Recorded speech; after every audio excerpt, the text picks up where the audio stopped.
Well, good afternoon again. This is Steve Souter, and I am honored to be the chair of the Federal Communications Commission Task Force on Optimal PSAP Architecture. And the task force is assembled here today on the 29th of September at 1 p.m. at FCC headquarters for what I'll refer to in this context as being our fall meeting. It has been a few months since we last met. And for those on this task force, you know how busy you have been in your various tasking within your work groups. Before we move forward, I'd like to ask Admiral David Simpson, who is the Chief of the Public Safety and Homeland Security Bureau, under whose jurisdiction this task force operates, if he'd be kind enough to say a few words. Great. Well, thank you, Steve. And again, thank you for your leadership, and thanks to the task force members who are putting so much time into this. If one can gauge from the engagement in the last couple of days, there's a lot of interest, a lot of excitement among each of the members in ensuring that we're hearing all the voices and making sure that we're working energetically at the task at hand. And I applaud you all for that hard work, that engaged work. It's so important that as you study and recommend ways to ensure that our nation's 911 call centers are prepared to support Americans' evolving emergency communication needs, that we have that kind of energy.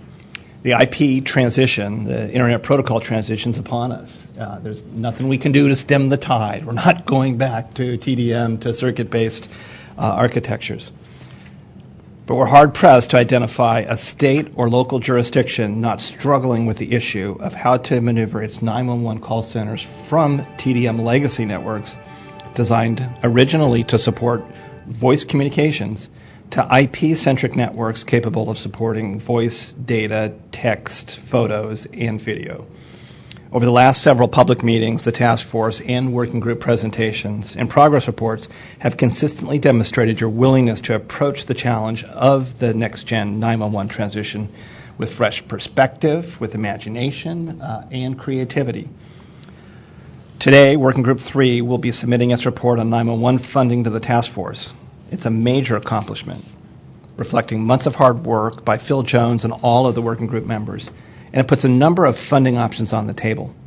As you take up consideration of the report, I encourage you to discuss and consider all of these options. State and local jurisdictions need the full range of your consideration, and one model may not fit all. So I want to foot stomp that point, that the group has done a very good job, I think, of identifying options. But the task is not to, for the states, pick the best option.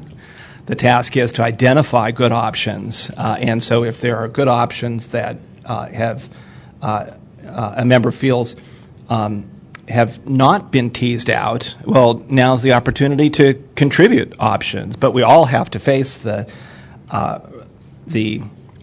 gap, the resource gap that local jurisdictions are experiencing and will increasingly experience across the country as legacy networks begin to retire. We complete the transition, and funding mechanisms that were pegged to those legacy networks and legacy services increasingly dry up. So definitely want to continue to be inclusive as we go forward, not exclusive. Also, as we have indicated previously, our charge to the task force is not to consider this report or the issues it raises in isolation, but to consider it in relation to the other reports, the reports from Working Group 1 on cybersecurity and from Working Group 2 on network architecture. There'll be a natural need to iterate the work products done in each of those three lanes. And so we recognize that that iteration is still to continue after today. The issues being addressed by the three working groups are complex, they're interrelated, so we encourage you to keep the dialogue open until you have all the reports in hand and begin to harmonize across the three lanes to include those areas that were brought up outside the working group proper, but within the task force itself, to make sure that we are being comprehensive in providing a full universe of options. And ultimately, we look forward to your consolidated recommendations based on the input from all the working groups and the other inputs on the record. Your reports and recommendations will serve as an invaluable reference for follow-on efforts by state legislatures, by local municipal jurisdictions, 911 authorities, the industry, and where appropriate, the FCC. Again, thank you for your continued hard work, and I look forward to a full discussion of the issues today. Thank you, Admiral. And before we go around the table, and as well as to greet our people that are online today, I'd just like to say thank you. As someone that lives in the National Capital Region, I have perhaps slightly more awareness of the engagement of the Admiral and his staff in the Bureau on a wide range of 911 issues. So please, no one should think at this meeting or anybody that may view it online that these ladies and gentlemen put on their 911 cap every 3 months and come down to this meeting room. They literally live and breathe 911 as we live and breathe 911. So on behalf of all of us, to you, David, and your staff, thank you very much. Thank you, Steve, and I want to congratulate the Fairfax County 911 operators. They have successfully initiated text 911 in Fairfax County.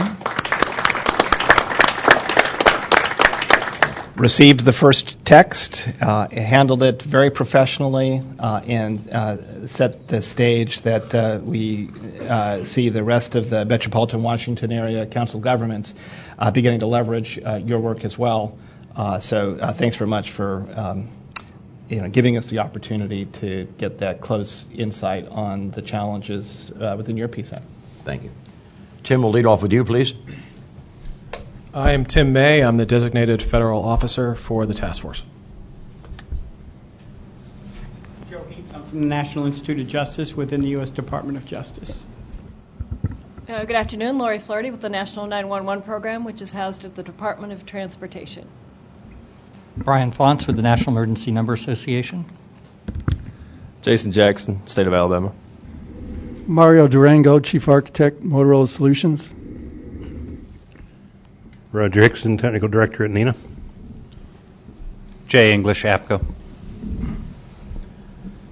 Dave Hall, supporting or representing NASNA, and also from the Commonwealth of Pennsylvania. Gina Green, Sprint Regulatory Development 911. Tony Montani, Director of 911 Engineering and Operations at Verizon. Mary Boyd, Entrado. Jim Gerke, Texas 911 Alliance. April Heinze, representing Michigan Communications Directors Association. Dana Wahlberg, representing the state of Minnesota Department of Public Safety. Good afternoon. Jeff Whittick, Airbus DS Communications. Hi, I'm Brad Blanken with the Competitive Carriers Association. And Bill Haas with T-Mobile. Phil Jones with the Washington Utilities and Transportation Commission, Chair of Working Group 3. Dusty Rhodes, Department of Homeland Security. David Firth, Deputy Chief of the Public Safety and Homeland Security Bureau at the FCC. Thank you. And to those that may be online, anyone? Bernard Aboba, Microsoft. Would you say that again, please, I think? Bernard Aboba, Microsoft. Very good. Thank you. Anyone else? Dean Bordens, AT&T. Dean. And Sean Petty, representing ICERT. Rebecca Beaton, Washington State Commission staff, supporting Commissioner Jones. Thank you, Rebecca, and for all the support you've offered as well. Thank you. Thank you. Robert Brown, Lipstick. Larry Hatch, Oregon APCO NENA. Thank you, Larry. Lieutenant Tracy Felty, Saline County 911, Illinois. Thank you. Okay, last evening I posted to the task force 7 bullets as to the way in which I thought today's meeting would flow most naturally. For those of you that have received that, you kind of have an opportunity to benefit from that, and it will kind of guide our conversations today. We'll be leading off in just a few minutes with Commissioner Phil Jones, who is the chair of Work Group 3, and he will present on behalf of the work group the report of the Work Group 3 effort over these past months. What I would like to suggest at this moment in time is that after Commissioner Jones makes his report, I will, as I indicated in my email yesterday, provide the opportunity for folks to comment on that report as they see fit. After all comments are received, I will entertain a vote to accept the work of Work Group 3 and the comments that have been provided. And they will, for the moment at least, kind of go into a parking lot until such time that we have similarly heard from Work Group 1 and Work Group 2 at our November 6th meeting, where the same procedure will be followed. After which there will be a vote taken on those two work groups, and we will in fact have kind of tidied all of this up into one large package, which then at some point in time, and by a mechanism that we haven't quite finalized yet, all of that work will be, as Admiral Simpson often says, harmonized. I use the word melded, if you will, wherein the folks that are working with that will try to make a coherent, flowing document that admittedly has been written by 3 different bodies, and take the comments that are received both today with Work Group 3 and with Work Group 1 and 2 in early November, and kind of review them and meld them as appropriate into what I will call a final product before the task force hands that work effort over to the FCC. For those of you that choose to comment today, I would appreciate it if you take your name tent and place it in a similar manner so that I will be able to more readily identify who may be in queue and wants to speak. And having said that, Commissioner Jones, I'll turn it over to you with a deep grit of gratitude. You and your work group have done such hard work, and I've been on many, but certainly not all of your teleconferences, and I know that that is just a thumbnail sketch of the work that actually goes into producing the work that you have produced. Work Group 3 tasking is a little more challenging in different ways than that of Work Group 1 and 2, who are fundamentally technology-based. In Phil's case, they're resource and asset and funding-based. And I appreciate the fact that there are perhaps a wider array of opinions when it comes to that dimension of the totality of our work. So for Phil and for those that have contributed to date and those who will contribute at the final part of your report, you have my thanks ahead of time. Phil? Thank you, Steve. And I don't know if, could somebody bring me a clicker, or does Tim? You'll take care of it. Thank you. I didn't mean for you to be a personal assistant or secretary, Tim. I'm sorry. I usually do it myself. But I would first like to also thank Steve, the leadership of the full task force. When Admiral Simpson called me to take on this task, I kind of knew it was going to be a big task, but I didn't realize how big it was going to be. And it's not just for me, but all members of Working Group 3. This is perhaps, as you said, Steve, one of the most intractable issues in the 911 ecosystem. How to fund it, how to pay for it, the burdens of funding as well as the benefits of funding. This is something we deal with all the time at state commissions and in the regulatory framework, but this was a new task for me. So what I intend to do today, I guess we have about an hour allotted for this. I'm going to open my remarks with some slides, about 7-8 slides, keep it short, talking about, and I'll start from July 27th. Most of you here were here on July 27th when I presented. And so it should come as no surprise to you the way that Working Group 3 developed its recommendations. And at that point, I would say that the report has changed, but some of the key recommendations and the key analyses in the report have not changed. So the first slide, since July 27th, we've had several conference calls. We've kept busy, but I do admit that summer vacations intervened, and a few of you went on summer vacation. We slowed down a little bit, but then we picked up in the first week of September. we agreed. We had a meeting here on July 27th in the morning, and I tasked certain members of the task force to edit, change certain parts of that report, and then I took that on in September, trying to get those edits in. So we had an early indication of what the edits were, both clarification and substantive edits, as of late July, I thought, but more emerged as the process emerged. One change we made in the previous draft, we called it priority funding alternatives. That has been construed by some people as exclusive funding alternatives. We didn't mean it to be that way. So we changed language in the report, alternatives to be considered. And we made clear in the report that you have that we need more specific examination and case studies. Obviously, we focused on the network connection fee on upstream bandwidth. We told you that on July 27th. That was going to be a big focus of the report. We also said the issues of prepaid wireless services were occupying a lot of our attention. We went through the other three recommendations in the NASNA report: sales and use tax, insurance, universal service fee. And I think I was quite clear at that meeting that the working group was not going to explore those in great detail. The other major change we made was a joint board. As you recall, in the earlier report, we called for the establishment of a joint board on 911, and we cannot do that without the action of Congress. We need a statutory change. So we've changed the name to a local state government advisory committee. And Brian Fonce, I thank you for that. Thank you for your idea. Next page, please. Also in section 6, if you have a hard copy of the report or if it's up on your computer, in section 6 of the report, we talk about the potential role of federal grants. There are 11 sections to the report. So in section 6, we talk about the potential role of federal grants, and we go through RUS, DOJ, FCC. What else do we go through? National Highway Traffic Safety Administration. It's good to see Lori here today.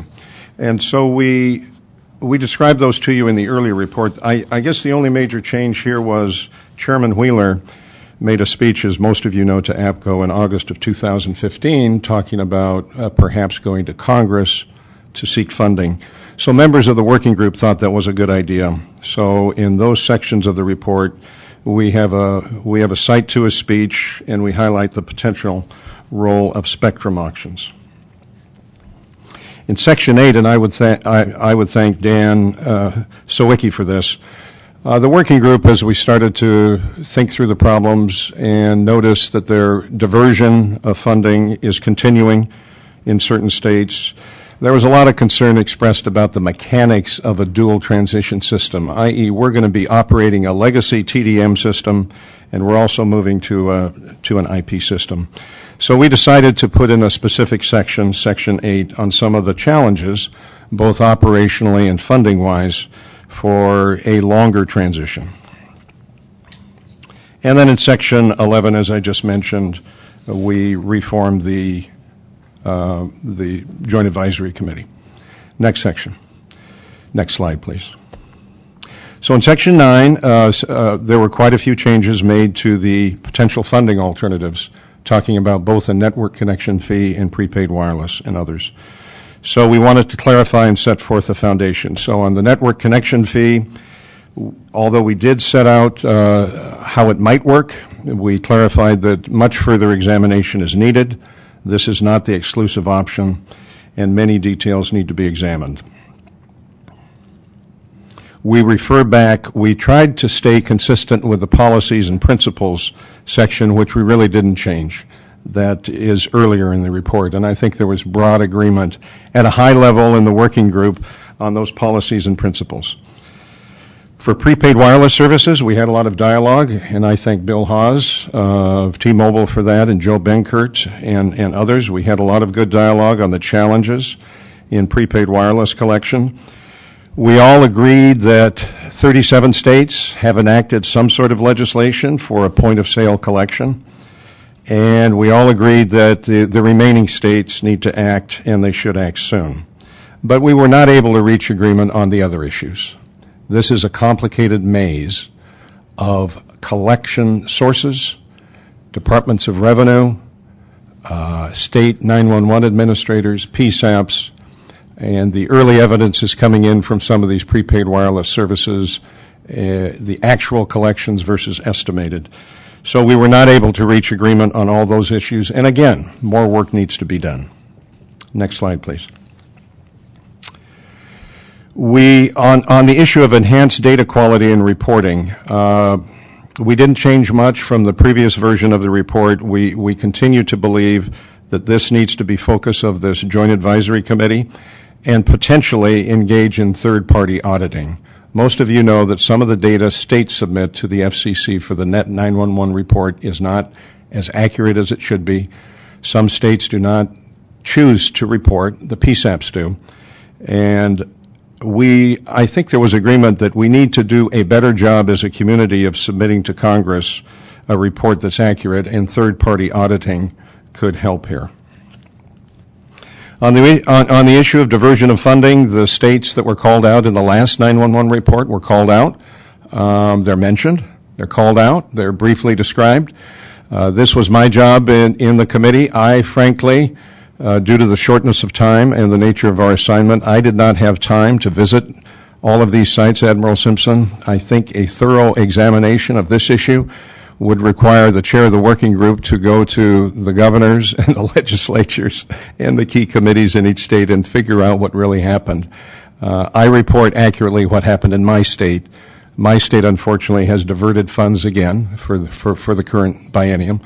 So I was able to include accurate information there. But for some of the other jurisdictions, we just didn't have all the information that we should. But again, remember, this is a state legislative decision. It's not a decision of this working group of the FCC or Congress. This is under the cooperative federalism construct. These are decisions left to states, primarily, and local governments. The next issue, education and outreach, that chapter, not much has changed. That's pretty much as is. The chapter on effective statewide planning and coordination, we edited this a bit. We tightened up some of the language. We provided some specific examples of state and regional bodies. Some are represented here today. I would point out that Jim's organization in Texas and what Dana does in Minnesota and what Jason does in Alabama, we highlighted those because we wanted to be positive and say this is an example of effective either statewide coordination or regional coordination. But there are other states out there who are doing a good job, other regions and other PSAPs. But just a few examples. Next slide, please. On the Internet Tax Freedom Act discussion, it's in the report as an appendix. We went back and forth on this, whether or not to include it. But after some discussion, we decided that it would be best to keep it in, largely because Chairman Wheeler did make the speech to APCO, and there may be an attempt to go to Congress to get targeted funds. So we thought that it would be best to clarify that if a network connection fee or some fee like that, or to clarify that the prepaid wireless, all these different funding options, as we consider them in the future, forward-looking, that there will be a robust carve-out for public safety. So that is still in. Finally, next slide, please, a bit about what we're calling a new acronym, the LSAG, the Local State Government Advisory Committee. So our recommendation is to create a core cadre of technical 911 experts like yourselves who can advise the FCC and, frankly, the nation over the medium to long term. The core group will be local, state, government officials, and FCC officials, but we fully expect as contributors, the industry, the vendors, and the carriers, everybody in the ecosystem would be involved. This would be subject to FACA rules, just like this task force. the initial scope of work of this task force would be, this is not an exclusive list up there, but as I mentioned, the enhanced quality of data for the Net 911 report, a further study of the network connection fee, a further study of the prepaid wireless issues, and then perhaps even an active outreach and education program. So in closing, I would just say that for me, and I think members of the working group, this is all about public safety. We're trying to ensure that 911 calls are completed and they're funded on a sustainable basis that's technology neutral, sustainable, and quoting from the report, quote, designed to assure fees can only be used to support 911 services. They should be dedicated, a dedicated account. We tried to abide by the principles of cooperative federalism. I am a state official. We have local government officials in the room. We have federal officials. The only way this is going to work, this is my opinion, is that we have to work together in a collaborative way. On page 5 of the report, however, we state the nation's system of 911 fee collection and expenditures is at risk. Let me state that again.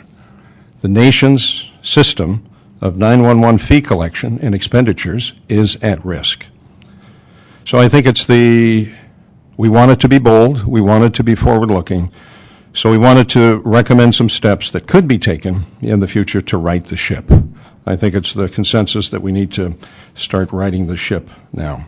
This is only a start, it's not the finish, but so I'd just like to thank my colleagues.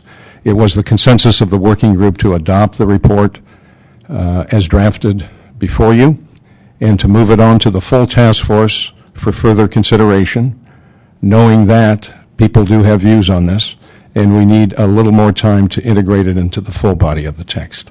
So with that, Mr. Chairman, I conclude my report. Thank you, Commissioner. Much appreciated. And again, my appreciation for the entire work group's efforts. In keeping with my remarks at the outset and my email of last evening, at this point in time, I want to provide an opportunity for those in the room and online to ask any questions of the Commissioner that they may have about what he said, about what is included in the report, about what the slides contain, so that the record is full and robust with those remarks before, at the end of that presentation, we will take a vote, a procedural vote, to accept the task force and the comments that are offered here today so that it can be moved forward to another body within the task force. Again, if you do have comments, remember please to put your tents up, and also for the benefit of those online and those that will be viewing this a little bit later on, if you'd identify yourself by name, that would be appreciated. Steve, just some request for clarification. Mm-hmm. I think you're soliciting not only questions for Phil, but if there are resourcing alternatives that should be carried to the next round, that this would be a good time to express those resourcing alternatives. We certainly don't want to limit anything. We want to have everything on the table, if you will, expressed at this meeting that it's important that we continue to look at. So your point is well made. Tony? Thank you, Steve. I'd like to start off, Commissioner Jones, by stating the obvious. And the obvious to me is that this team did a lot of great work.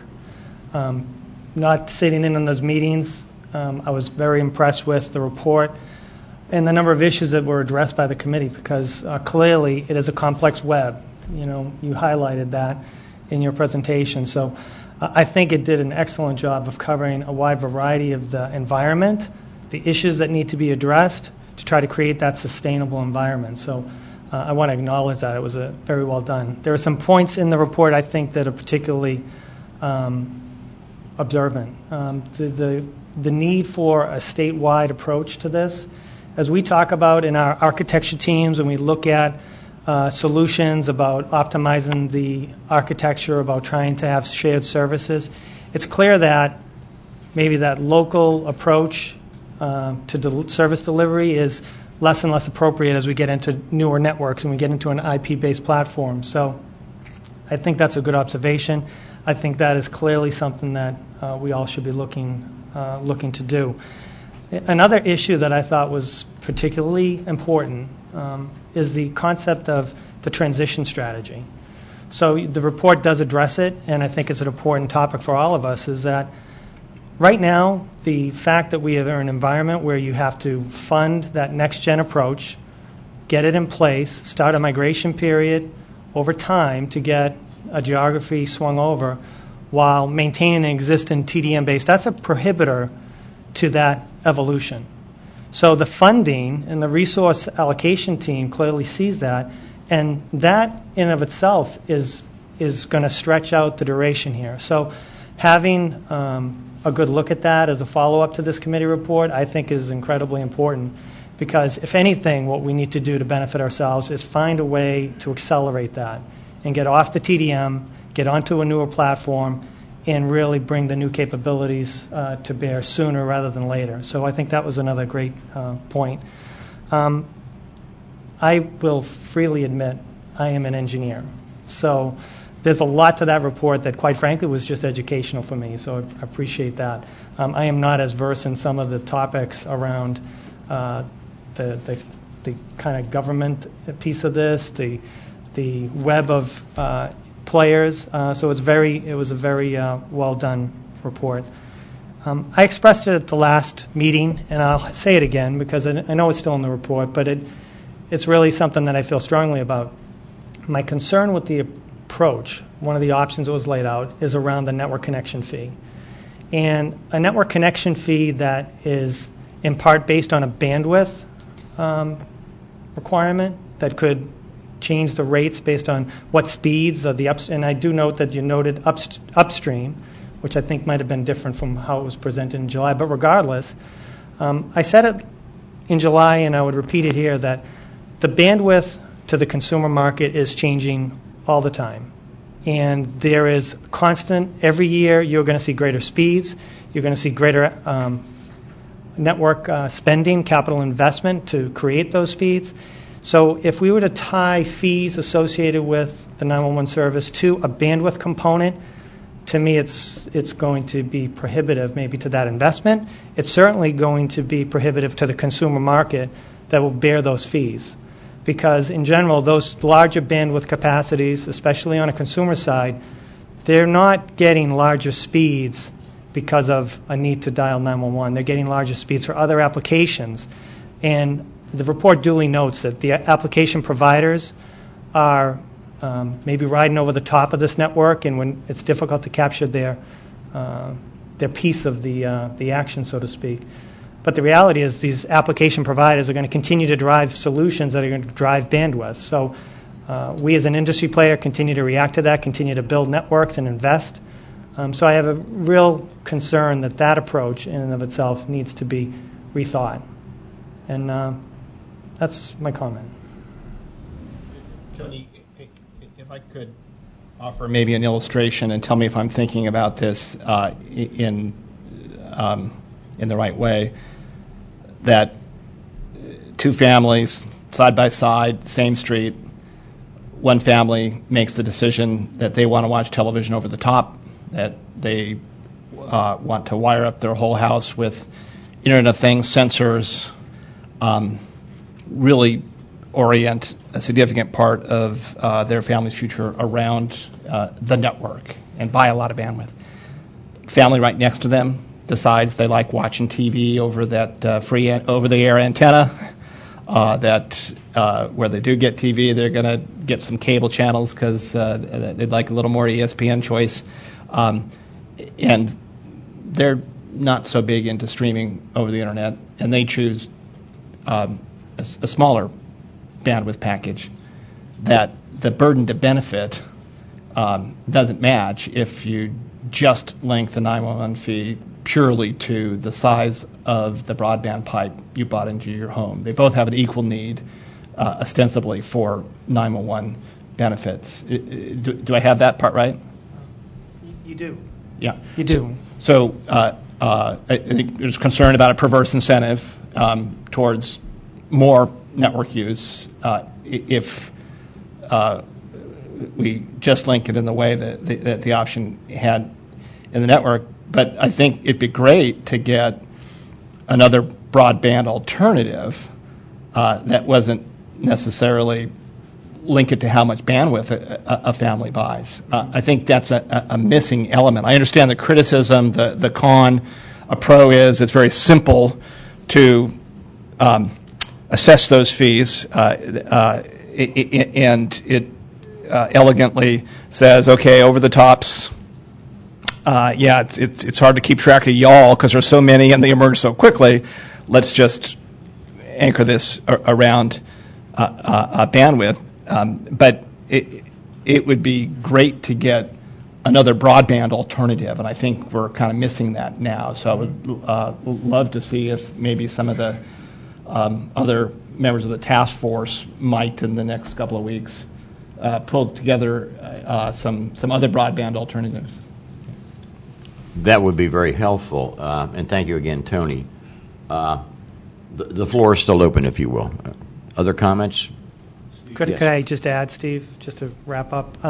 You raised a great point, and it occurred to me as I read the report, and I didn't think to mention it, but,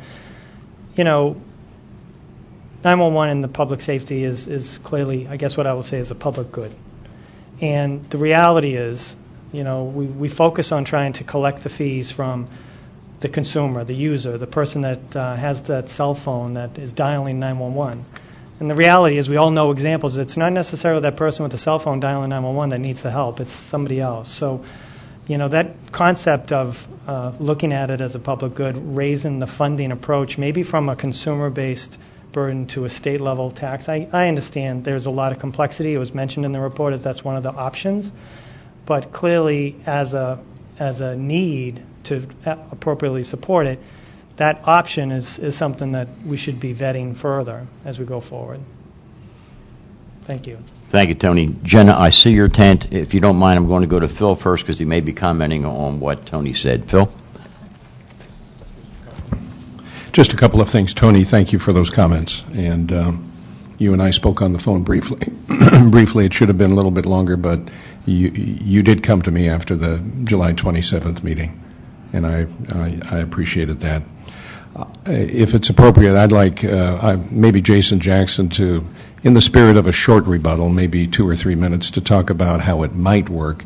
But before I get to that, Steve, Tony, your comments on dual transition I thought are right on point. That's why we put a new section in there on pages 22 and 23.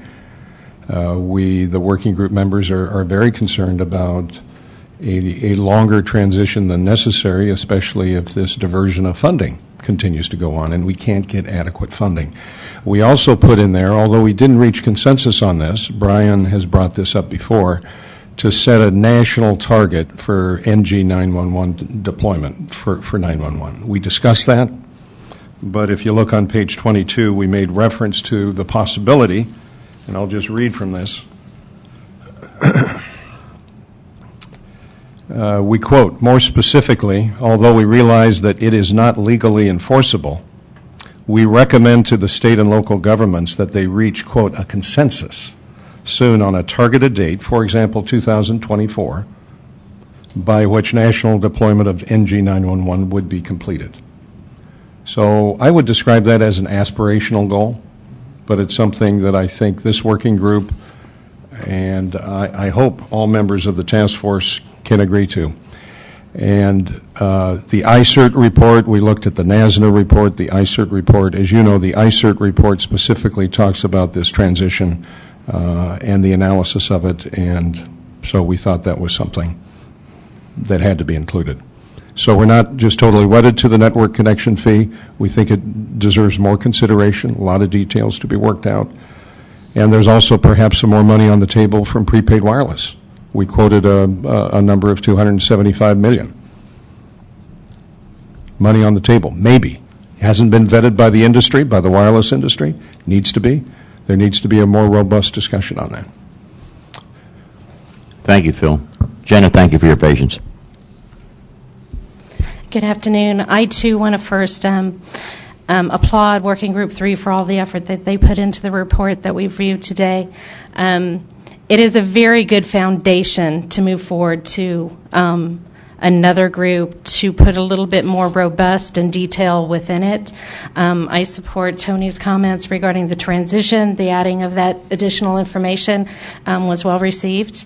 The comments that Admiral Simpson made regarding the family side by side, my family with 20-somethings, and I mean, we're wired to the hilt, right? And my parents just need to know that they can get help when they need to, and they don't even have any internet. So getting to something that's equitable for everybody, our perspective at Sprint is that at a capacity is not really the way to go, but moving it into something where we can talk about what we can do it with broadband, how it would be equitable for every family, something just needs to be studied a little bit further. And I applaud you guys for recognizing that and wanting to put it to another group. Thank you. Thank you, Jenna. To the entire group, right? Yeah. Right, yeah. Other comments? Questions? What did I miss? Jason, please. Yes. And Jason, if you could just identify yourself and your role on the working group. Yeah, Jason Jackson, State of Alabama. This part of the draft is my fault, so I'll go ahead and apologize for that up front. Not that I heard anything from the carrier since the last July meeting at all. And I'm getting a text right now, I think, from my chairman saying, shut up. But Tony and I agree on a lot of things. The broadband, I don't disagree with his concerns currently. I do agree that if you purchase more bandwidth, it doesn't mean it makes it faster. But the same principle applies to a current T1 connection. If I'm a business and I have one T1, there's so many lines as possible of dialing out. If I buy two T1s, it does not mean my speed of service goes up, but that just means now I have more lines as possible to get. It's kind of the same principle. It is. If my house only has 30 megabytes, that I purchase up to 30 megabytes. I'll be the first one to tell you. I won't say which carrier I have. I never get over 12. I do watch TV over the top. I do not have cable anymore. We do have a phone through that same cable line, as well as all the iPads and so forth that go with it.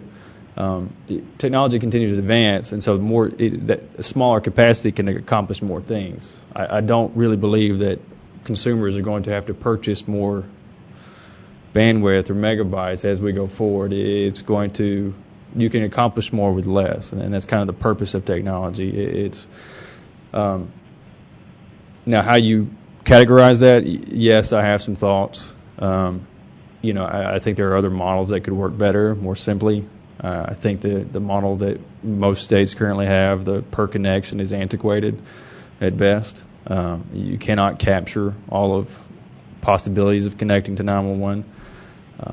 I do think we have a way of simplifying it. Like I said, you simplify the amount of carrier. Instead of going from 180 carriers in Alabama, I can go down to 12 or so. However much that is. That some carriers may see that as a disadvantage. At the same time, you get to keep 1% admin fee. Your fee goes up. I mean, you're supplementing more cost, and we have run the numbers in the state, and that is true. Is it difficult? Yes, it's still difficult. You still have billing places. One thing I did want to clarify is, by no stretch of the imagination are we going to continue to collect a per-line fee and then a percentage or a fee on top of bandwidth. The bandwidth was meant to replace the per-fee connection, and I think sometimes that got lost in the group. But I think if we can agree on the concept, one thing I will agree with Tony, economists, government officials, engineers, whatever we need to bring to the table.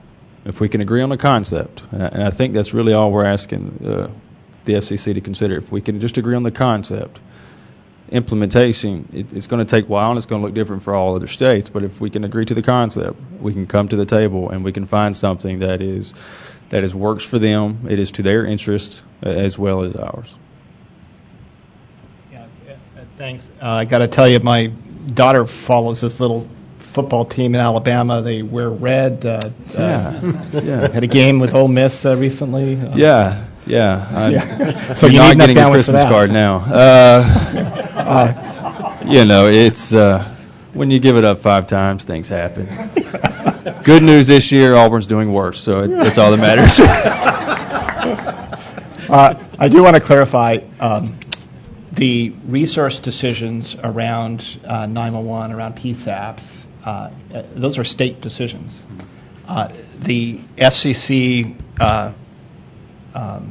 hopes in this process to help provide a useful clarifying role, a useful collection of best practices that states might want to consider, definitional work if that needs to be done. But at the end of the day, these are best practices for states to consider and states to wrestle with both the cost of PSAPs in their states, which we hope to bring down through the concept of shared services that can provide greater equipment efficiencies for the operators in communities for communities, but then also a better resource need match for that state. So they don't think in terms of the FCC picking among the options. Right. That's not something that is our authority, nor would we really seek that authority. Yeah. Thank you, Jason. Bill. Much. Bill Haas with T-Mobile, and I'm a participant in Working Group 3, not a member of the task force. But I also wanted to thank Commissioner Jones for his stewardship of the working group. I did, as Commissioner Jones knows, one of the recommendations to kick this issue of prepaid wireless over into the LSAG group. My concern has been and continues to be that's going to be a group made up of government officials. I still think that needs to have members of industry who get to vote on that committee, as they are in this task force, because my concern is even though we get to provide input, and T-Mobile is not a member of the full task force, so my concern of this report going on without having some representation at the full task force is also a concern, but that industry needs to be able to have a vote in that when they come up with a solution for the network connection fee as well as any change to the prepaid wireless.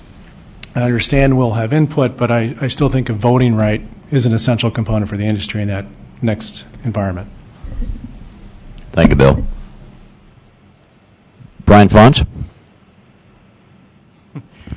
I appreciate the comments that you just made, and that's certainly something that we have considered within our group, what we were trying to do. And there's no hard marriage to the Local State Government Advisory Committee. We were trying to identify the various federally authorized advisory committees that currently exist that could be used. We cited in that also CISRIC, additional work by this organization, TAPOPA, and perhaps even the LSAG.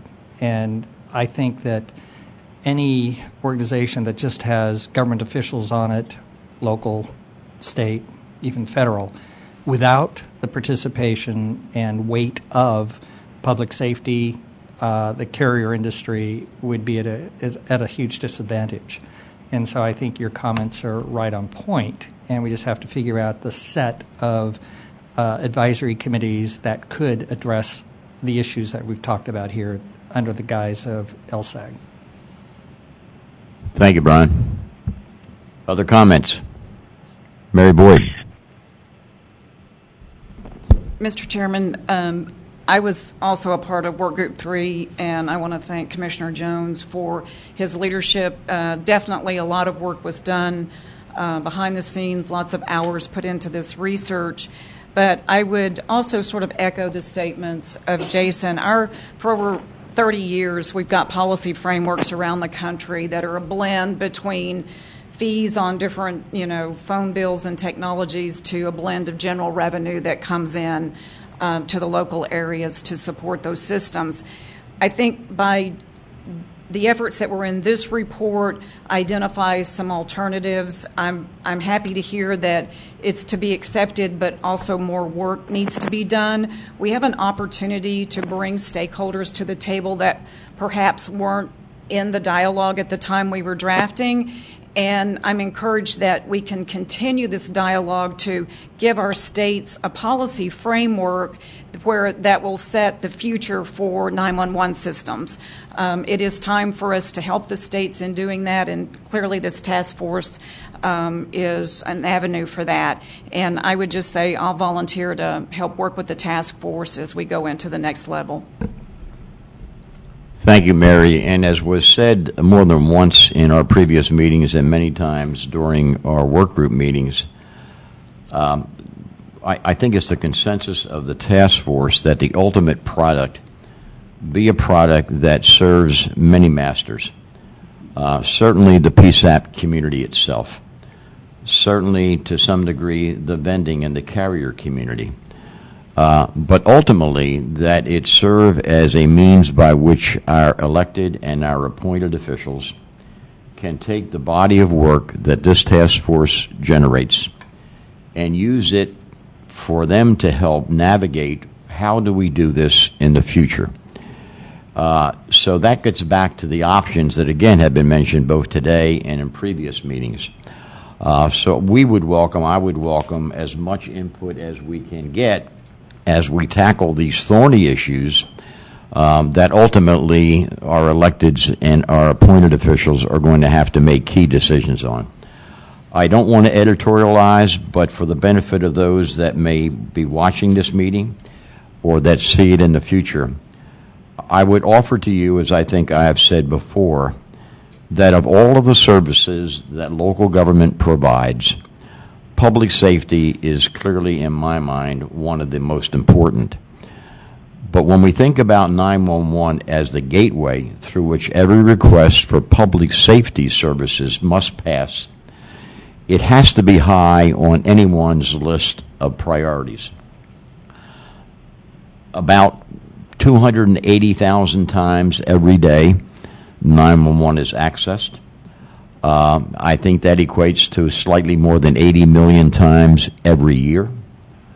And 911 in its 47 years, pushing 48 years of service, has been responsible for saving, directly or indirectly, millions and millions of lives, and directly or indirectly saving us trillions of dollars of property.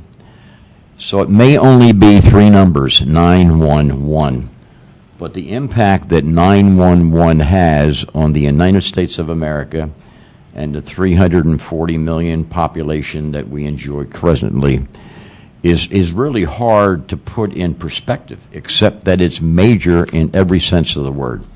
Other comments? Mr. Chairman, it's Sean Petty from ICERT. Sean, please, thank you. Thank you, Mr. Chairman. First, I just want to start out and echo the comments of some of the others and offer my personal thanks to Commissioner Jones and, in particular, and certainly the other work group members, especially in light of the fact that much of our discussion and many of our comments have occurred really just in the last few days. So, Commissioner Jones, I personally apologize for taking up most of your weekend, and I certainly know a few late-night phone calls. But we appreciate the consideration and the consensus building that you have done so far, and the work that's been done on what is certainly a complex task. As many of you know, ICERT's an industry organization, and we're comprised of various member companies, most of which are seated around that table today and have already offered their comments. So I'll just be very brief in what I want to offer. Starting out, ICERT and its membership certainly echo the comments of Admiral Simpson that were made at the outset of this discussion, that a one-size-fits-all funding model obviously is not going to be the best fit, that there isn't a single priority option that's going to work for everybody. So we have, over the past few days or week, have offered our comments relative to the broadband funding model, and I need not go into all the intricacies of that right now, but again, we really appreciate Commissioner Jones and the others giving that its due consideration and adding a footnote and certainly entering our comments into the record so that they're clear. We also agree absolutely that reform is needed. One of our primary concerns relative to the proposal in the report that has been mentioned and discussed here by Tony and Mary and others is relative to that 911 fee on broadband consumers and available capacity. So, again, I don't want to go into it in too great depth. We recognize, Jason and others have offered that there are various points of view on that issue. ICERT and its membership, feel that an approach necessarily just on that upstream bandwidth would unfairly require some broadband consumers to pay, what is, in our opinion, an inequitable share of 911 costs, even though really they would have no greater ability to access 911. And we certainly appreciate Admiral Simpson and your offer of the example there, and we agree with you. As many of you know, too, we within ICERT have taken up this cause of studying funding and trying to find an equitable solution. And Admiral Simpson and others, we appreciate the challenge, if you will, to come up with some other broadband alternative. And I can tell you that many of those wheels are already spinning to try to offer some alternatives to that. We appreciate the Commission's willingness and others to continue that discussion and continue the study of what is absolutely an incredibly complex topic, which we all recognize. The first report being due is how to pay for it and how it's going to be governed. So if that doesn't recognize the complexity of it, I don't know what does. So I guess really in summary, absolutely, ICERT and its membership agree that something must be done relative to 911 funding in the country, and that the status quo just isn't sustainable much longer.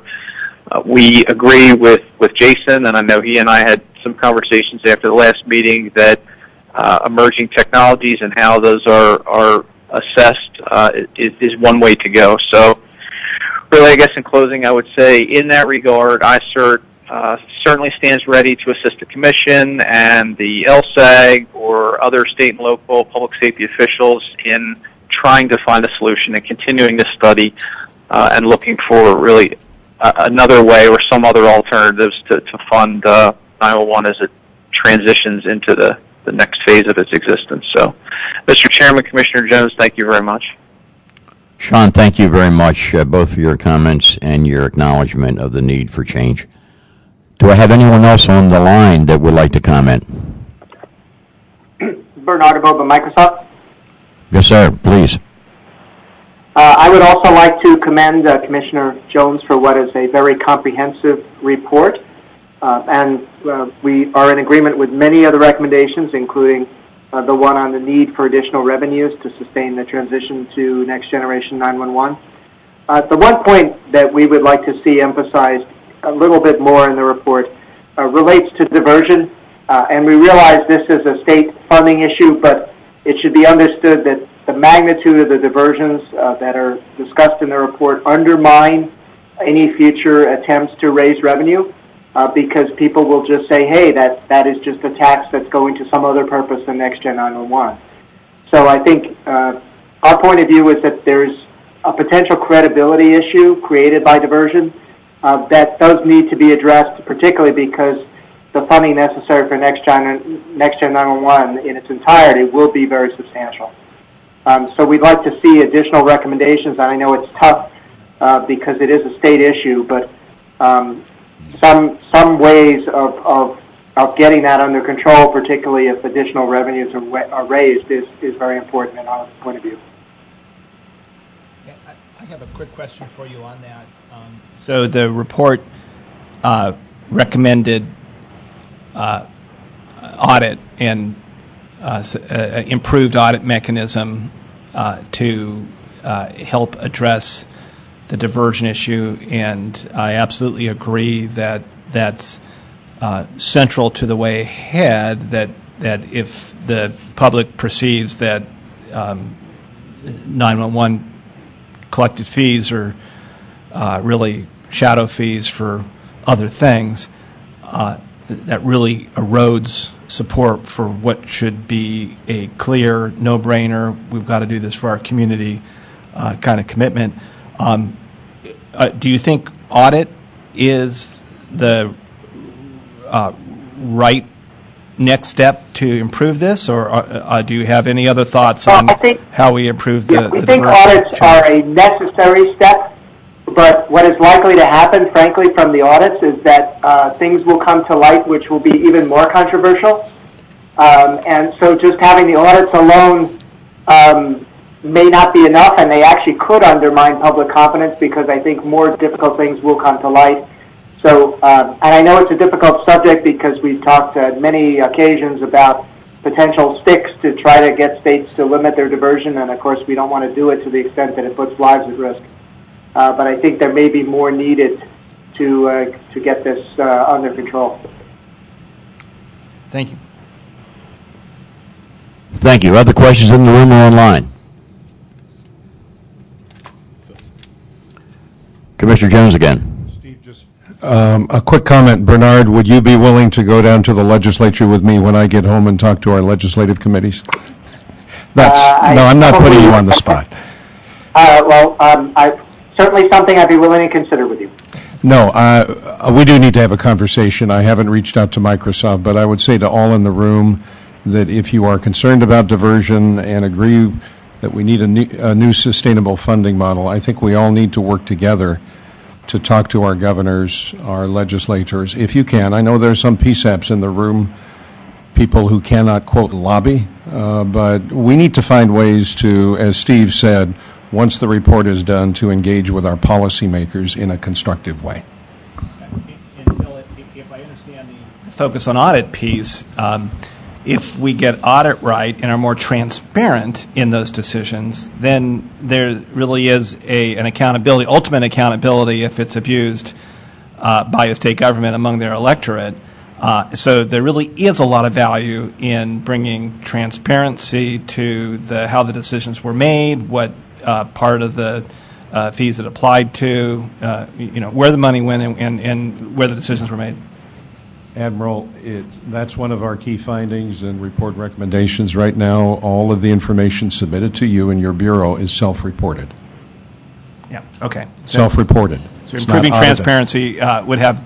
So that is transparent, but it could not. It could be inaccurate. Yeah, okay. That's why we need more auditing. Thank you. Thank you, Phil. Still open for comments online or in the room?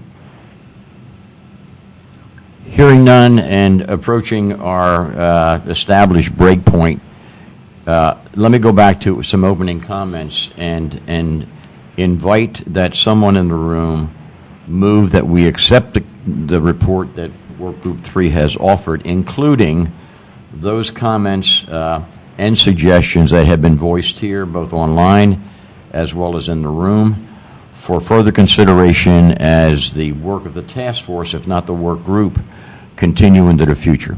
Do I have a motion? Steve, in the spirit of that process, I make that motion. And that motion is made by Jim Gorky and seconded by Jeff Whittick. Thank you very much, gentlemen. All in favor, aye? Aye. Opposed? Aye. Abstained? Unanimous. Thank you very much.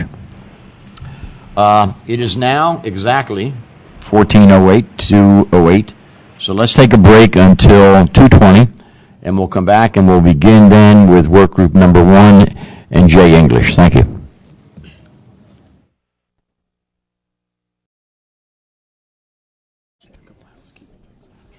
Hello again. We're about ready to start.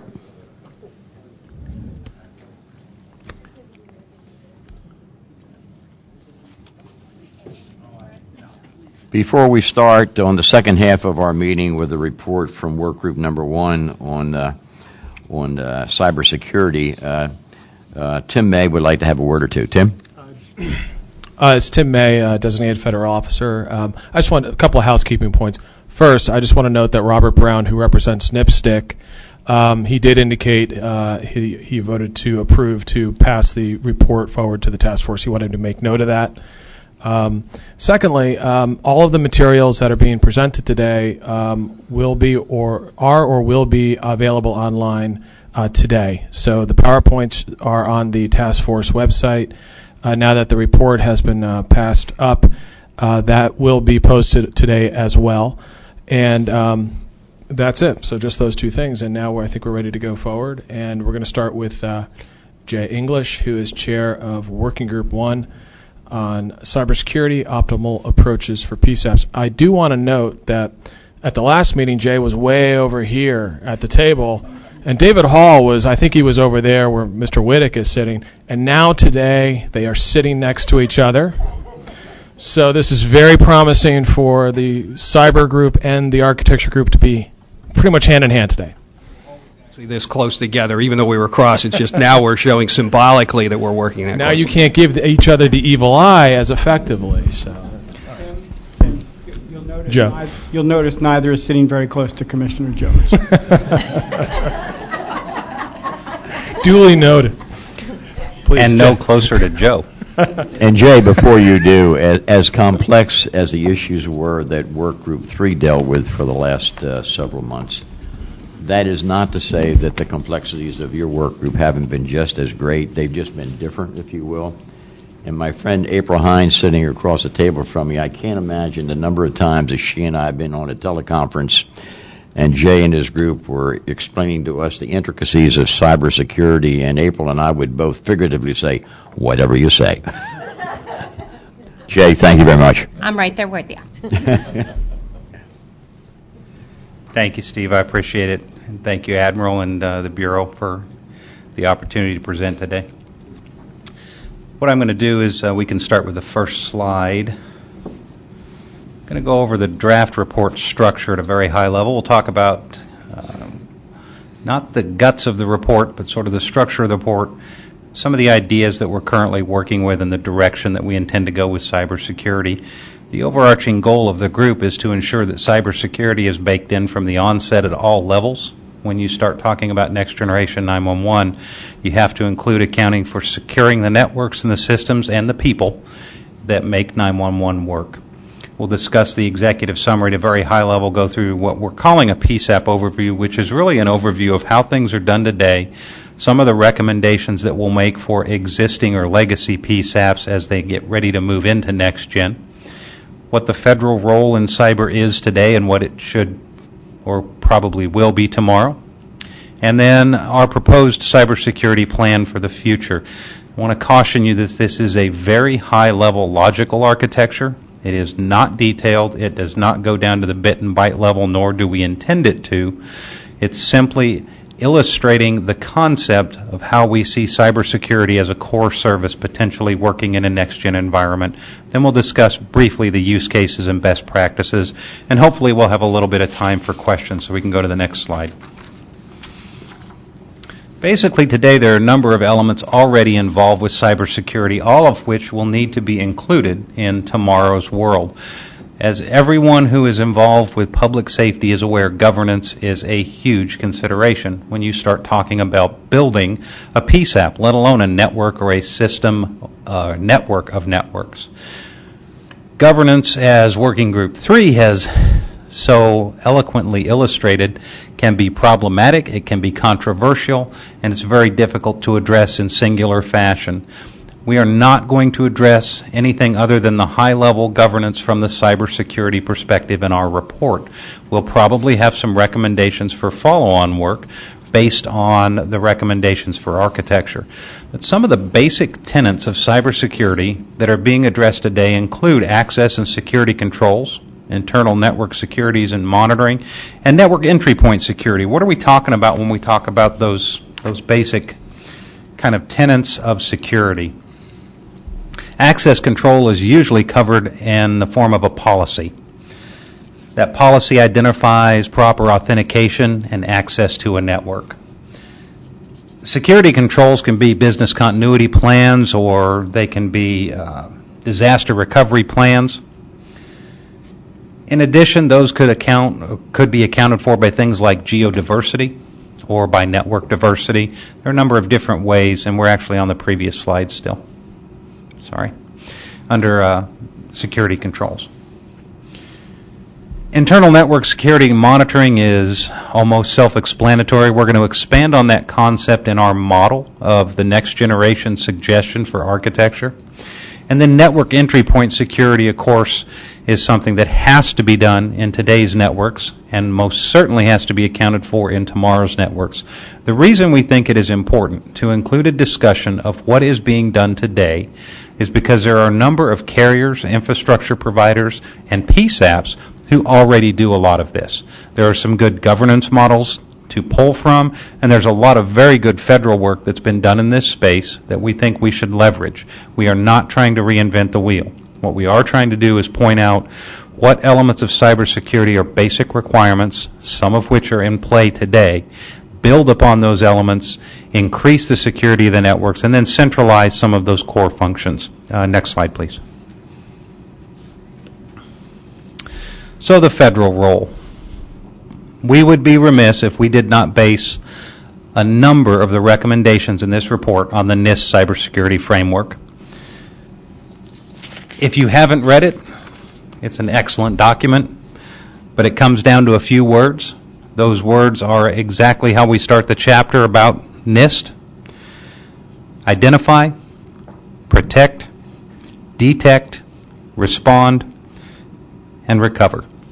Each one of those has a unique role in cybersecurity. They have a unique role in any network. They most certainly have a unique role in public safety. The goal of the task force is not to simply rewrite NIST and say refer here. We are going to take the NIST cybersecurity framework, map it out 3 levels, and that third level basically takes us down to the state and local level, where we identify which one of these key components and the subcomponents associated with it are the responsibility of what level of government. This is in conjunction with a roadmap that we are developing that basically helps PSAPs develop a plan moving forward to ensure that they have accounted for cybersecurity. We are not going to ask the PSAPs to build all of the cybersecurity capabilities into each one of their operations. It would be impractical, it would be incredibly costly, and it would quite frankly be impossible to do 6,000 plus different times. What we will do is we will identify which tenets of that NIST framework apply to the PSAP at a local level, which apply to 911 authorities, which apply at a regional level, which apply at a state level, and which would be more of a federal responsibility, and where those all interrelate. We plan to do that in conjunction with my colleague, Mr. Hull, to my immediate left, as noted. They are coming up with a number of architecture options. We plan to meld our recommendations around the NIST framework and some of our other future cyber architectures into exactly the recommendations that that group is working on, so that we have a unified approach when it comes to how to build a next generation 911 system. And that'll apply whether you're in Alabama, whether you're in Tennessee, whether you're in Florida, or whether you're in Colorado. It should make no difference. We should have models for all PSAPs and all regions and all states.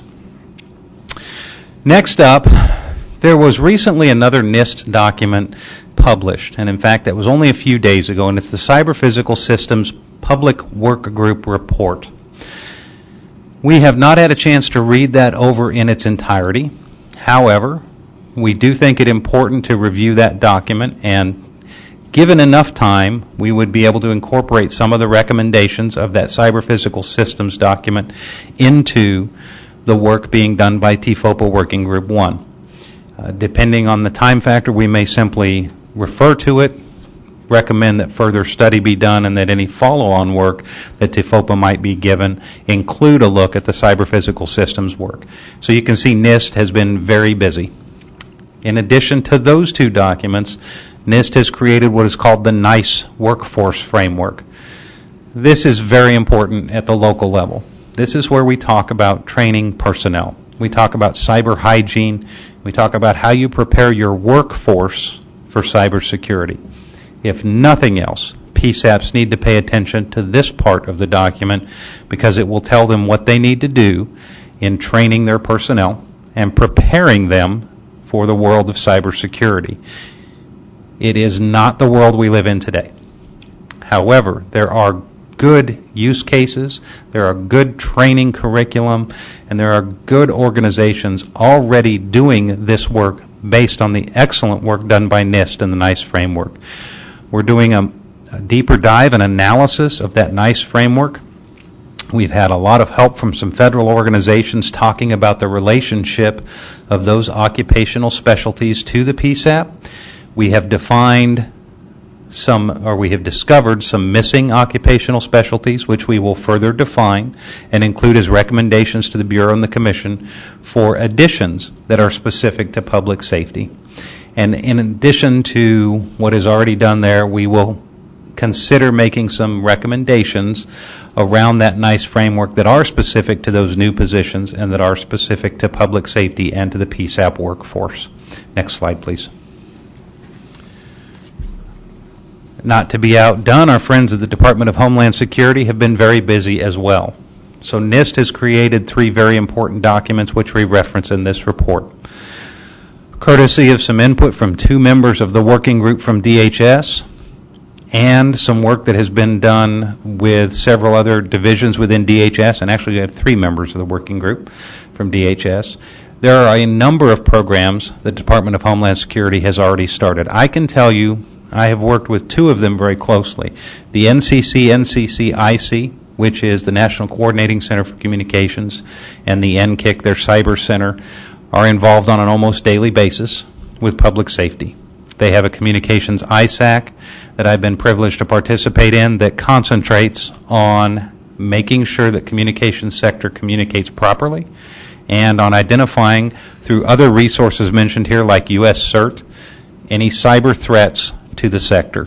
These are excellent resources already existing and already plugged in. The Multi-State ISAC, another incredible resource that will be mentioned in this document and that plays prominently in our proposed architecture for a new approach to cybersecurity.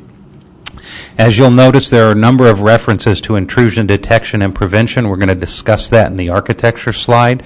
The trusted internet connections, which become a critical element of that architecture.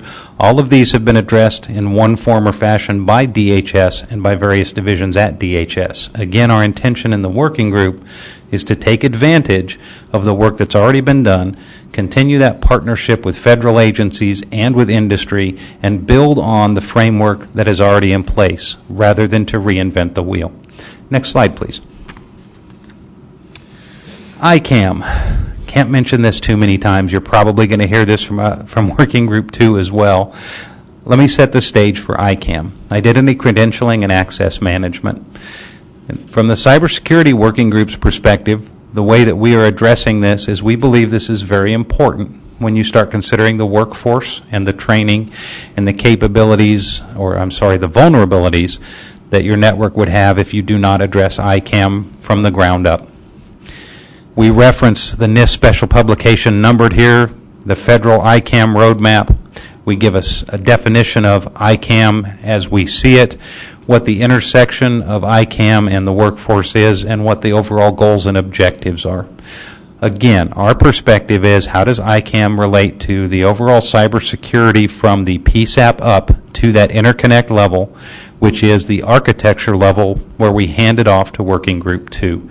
I believe Working Group 2 will go into their discussion of ICAM and what they plan to do with it. It is important enough that it belongs in the document probably at multiple levels, and keeping in mind at the end of the day, this will be a converged document. We're working cooperatively with Dave and his folks to make sure that we address all of these, and wherever it ends up in the report, as long as it's mentioned and as long as it's a focus, we're fine with the fact that it is simply part of the overall plan. Next slide, please.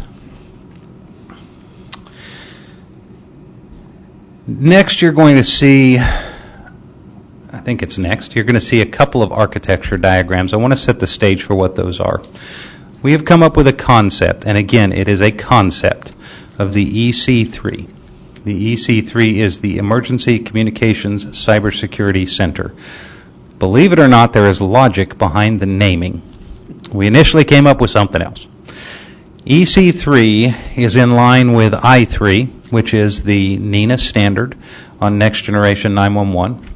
It's also in line with the IC3, which is the Department of Justice's portal for cybersecurity, and the C3, which was mentioned in the DHS. All of these focus on cybersecurity at different levels. Our goal here is to illustrate that we do not intend to propose an architecture element that is isolated from these other cybersecurity defense capabilities. What we instead propose is that we have a converged and cooperative approach, federal, state, local, and tribal all included, and that cybersecurity become the purview of all players, not just the federal government or state governments or localities. We believe that in doing so, and in trying to approach this from a cooperative point of view, we will benefit from economies of scale. We will give local PSAPs the tools and the toolkits that they need to solve complex problems without burdening them with the need to hire and train and maintain highly complex or highly technical positions, because we know that our PSAPs are already generally understaffed and underfunded.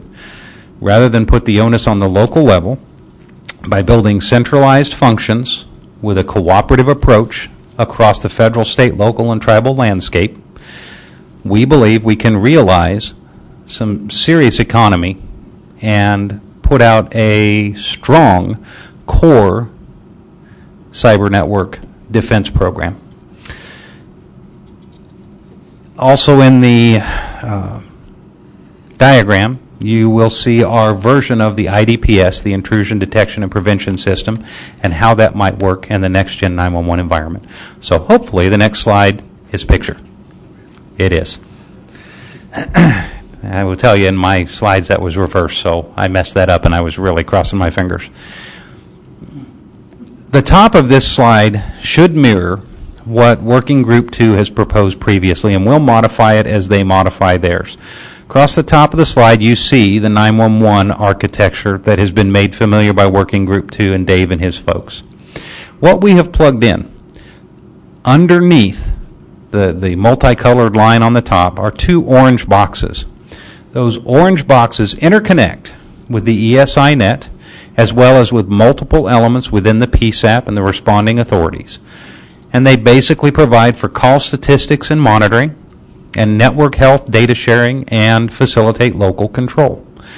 Again, we are not proposing specific interfaces. We do not have numbered interfaces. We have not developed the standards for those interfaces.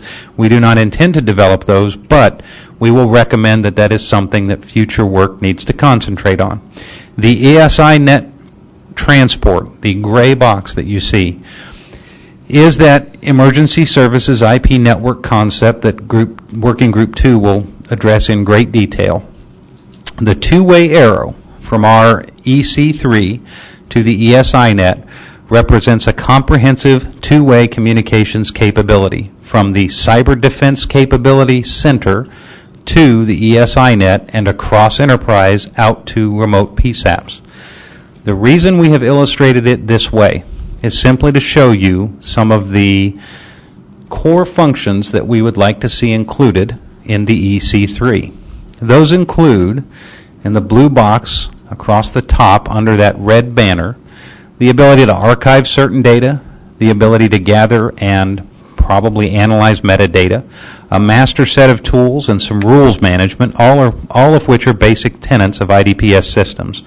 In addition, there will be inspection and filtering capabilities, a demilitarization zone, the DMZ, there will be proxies, there will be areas where we basically quarantine bad information and save it, and we can use it for a number of reasons later.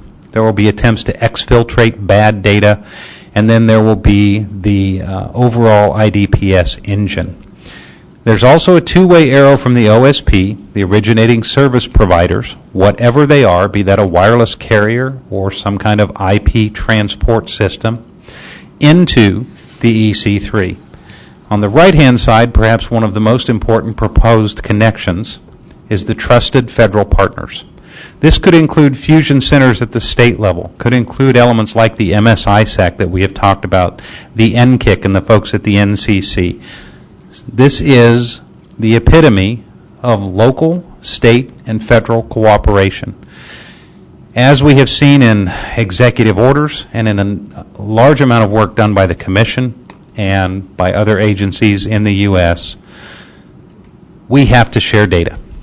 We have to share information, and we have to share it in real time. Sharing that data is how we ensure that when one attack takes place, others are aware of the attack and can begin to prepare for the attack, and that mitigation becomes a team sport, not an individual effort.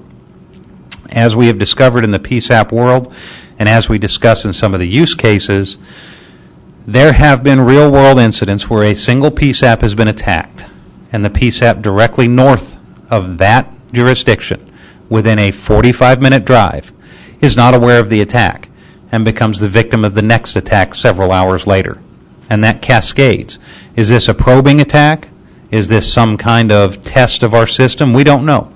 We know that right now we've been fortunate, and these have been one-offs, but that is going to become increasingly difficult to defend against if we don't start sharing data.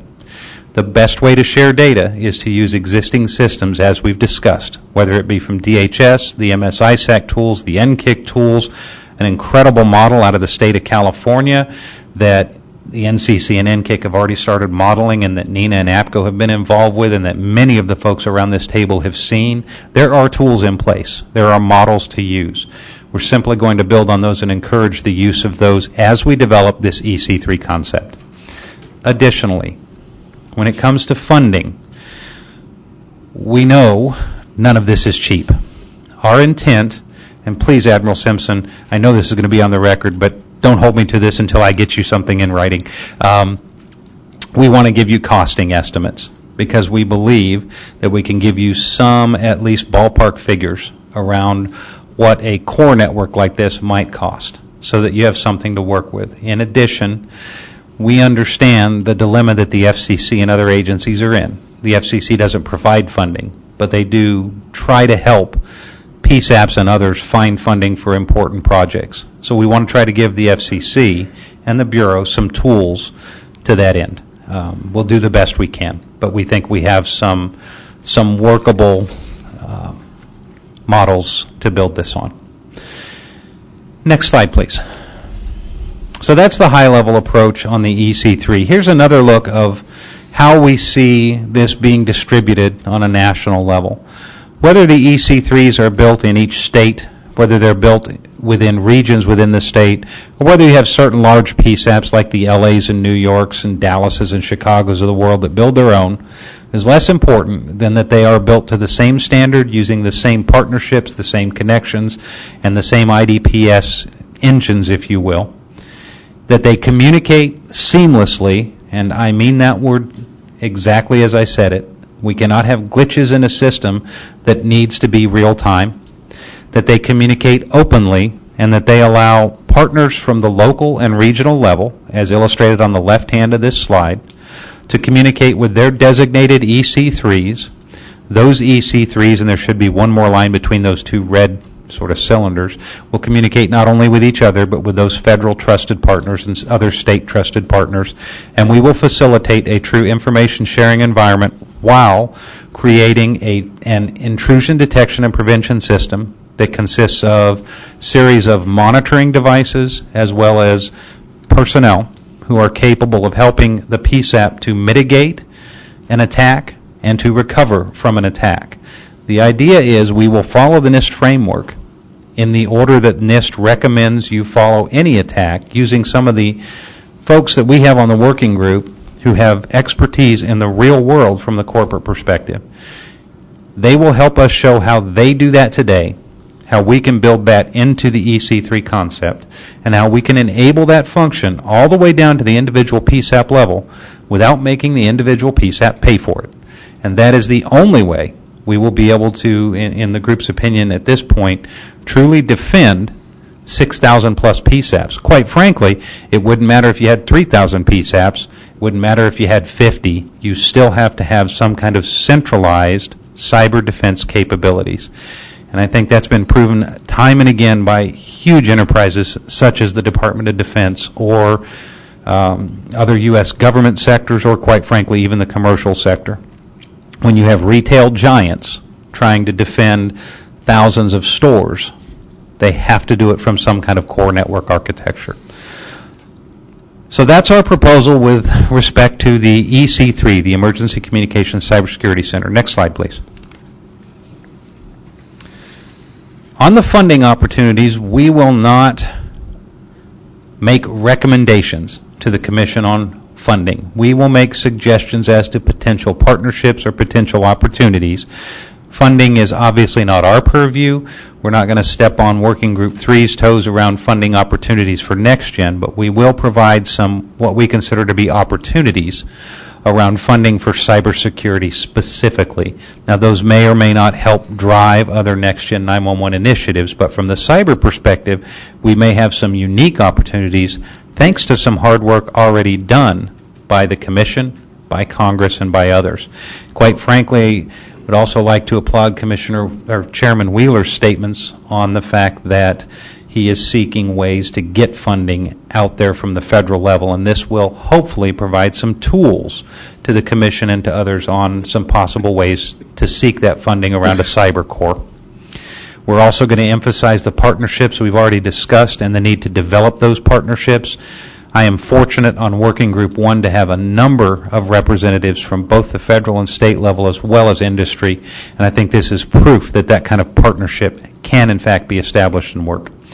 Lastly, we're going to establish, as we have said all along, a cybersecurity checklist for the PSAPs, and then a roadmap in conjunction with that checklist. And think of it this way, if you will. The checklist is I've done that or I haven't done it, and the roadmap is once I've completed the checklist, how do I get from point A to point B? That is a direct tool for the PSAPs that we intend to develop. Next slide, please.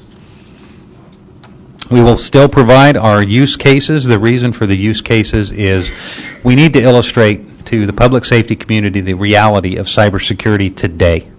Every one of these use cases is a reality.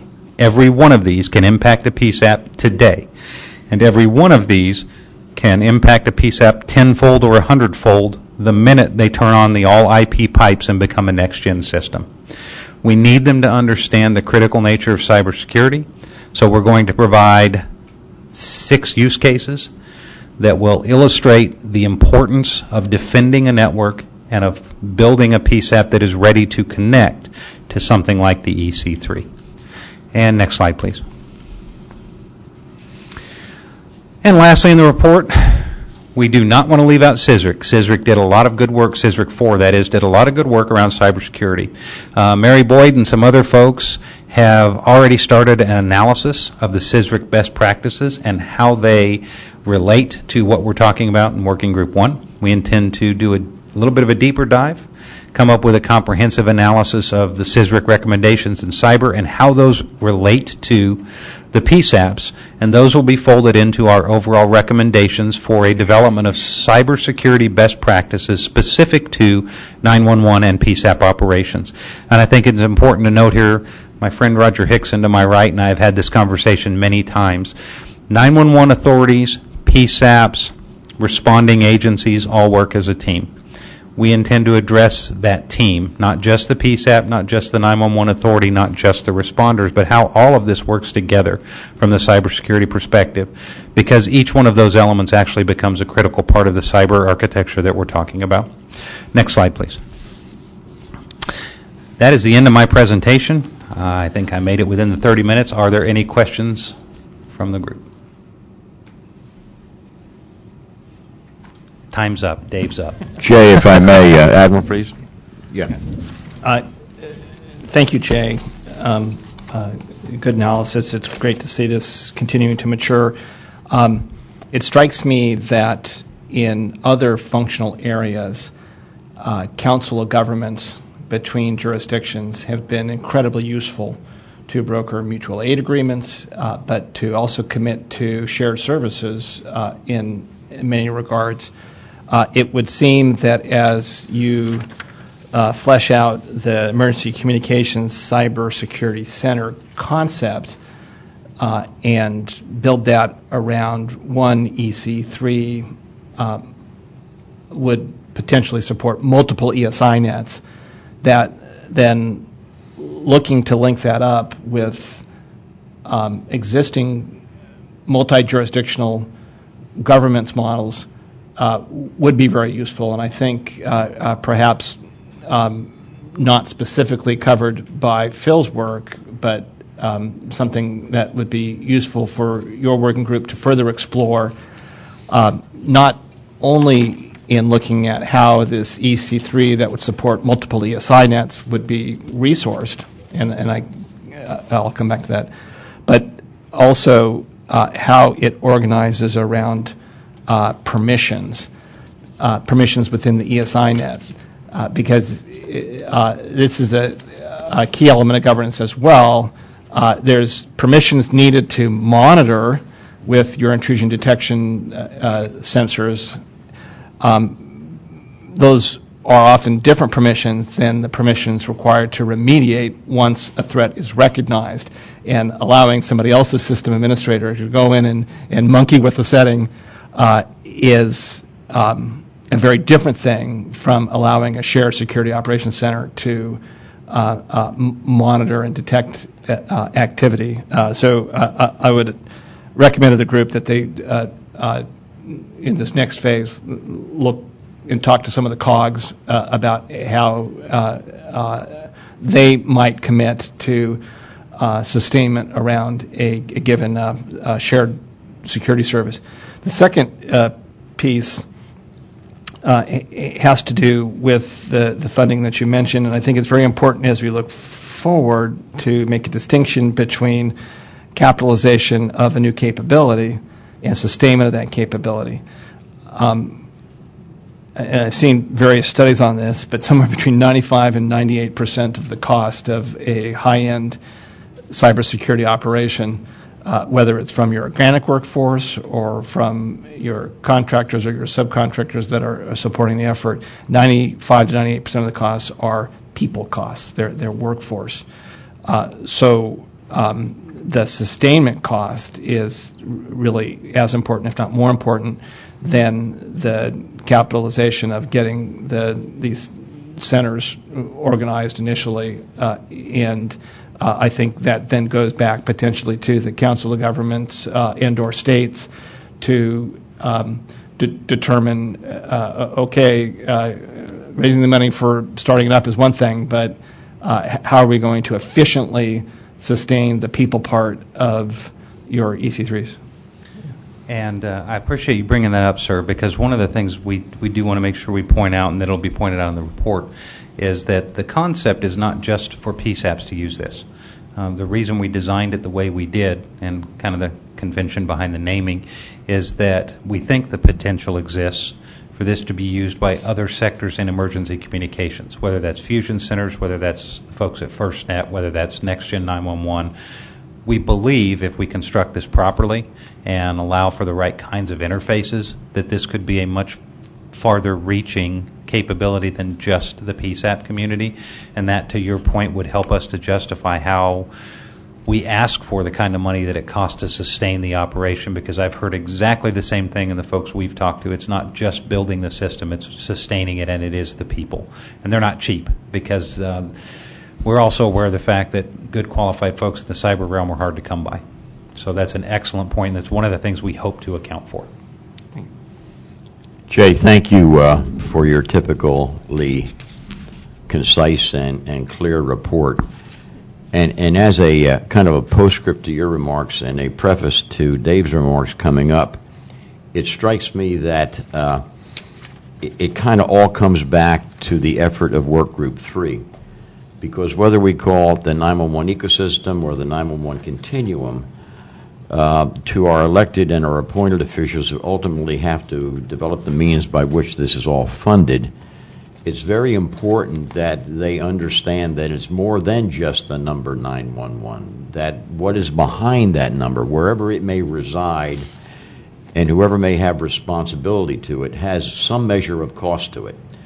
So when you heard the Admiral speak earlier about harmonizing the report and me about melding it together, I think our ultimate challenge is going to be to take this excellent work and to develop it into if it can be, an easy read, a compelling read that really does both educate and open the eyes of those that are ultimately responsible for what we do by nature of its funding, and have it be an educational document to them that is supported by various alternative ways of achieving the same end result.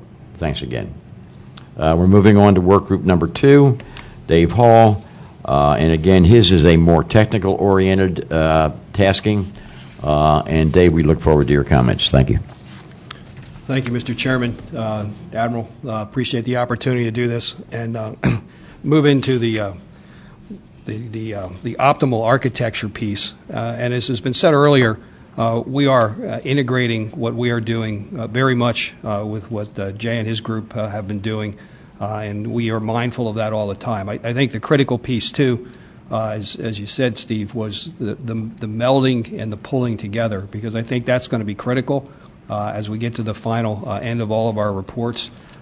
There's been a lot of things that have been done over the years some really good work by a number of associations and other groups talking about this whole migration piece from where we are currently into Next Gen 911.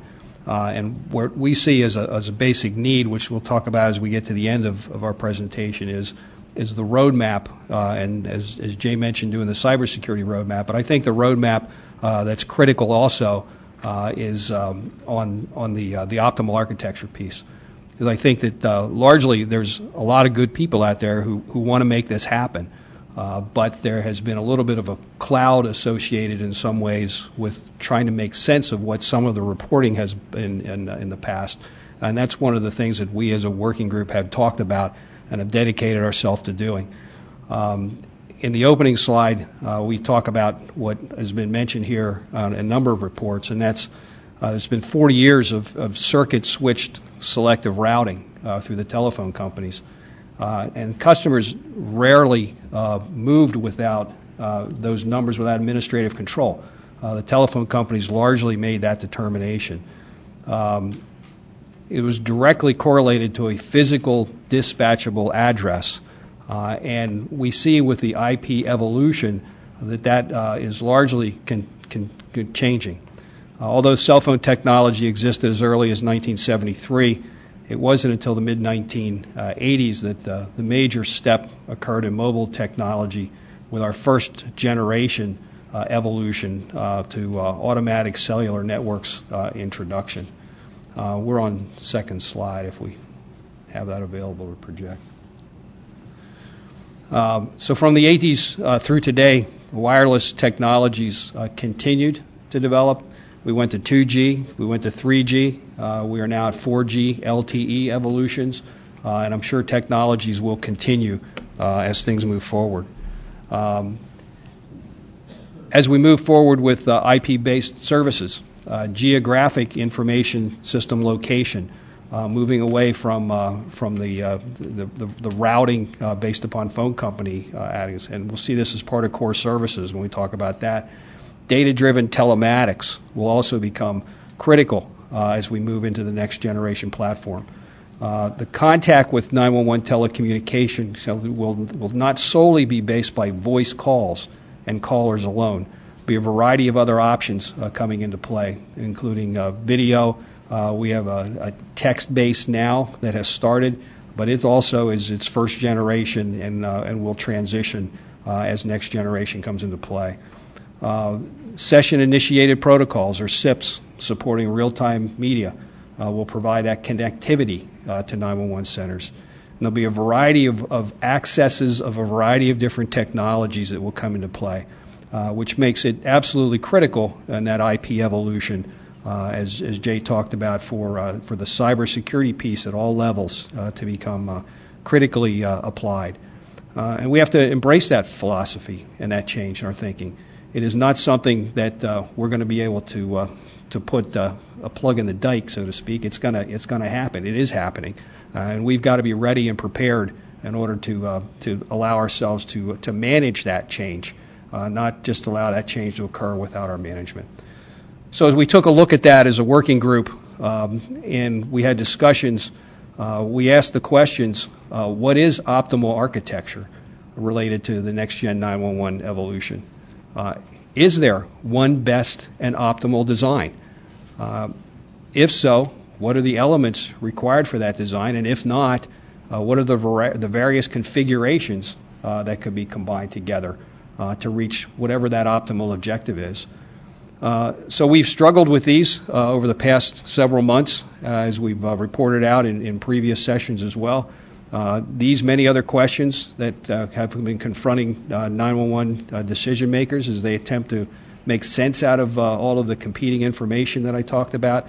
But there's a limited best practice guidance to assist them in knowing how to arrive at that successful conclusion. Jay, which one is it? This one? Oh, there we go.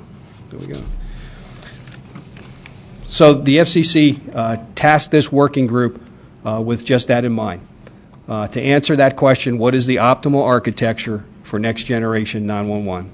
So the goal of our working group largely was, through the work of decision makers, take a look at the challenges and the choices and make us capable of understanding not only what the key decision factors would be if we are a next-gen implementer within a jurisdiction, but also the broader understanding of those relevant topics that would impact those decisions.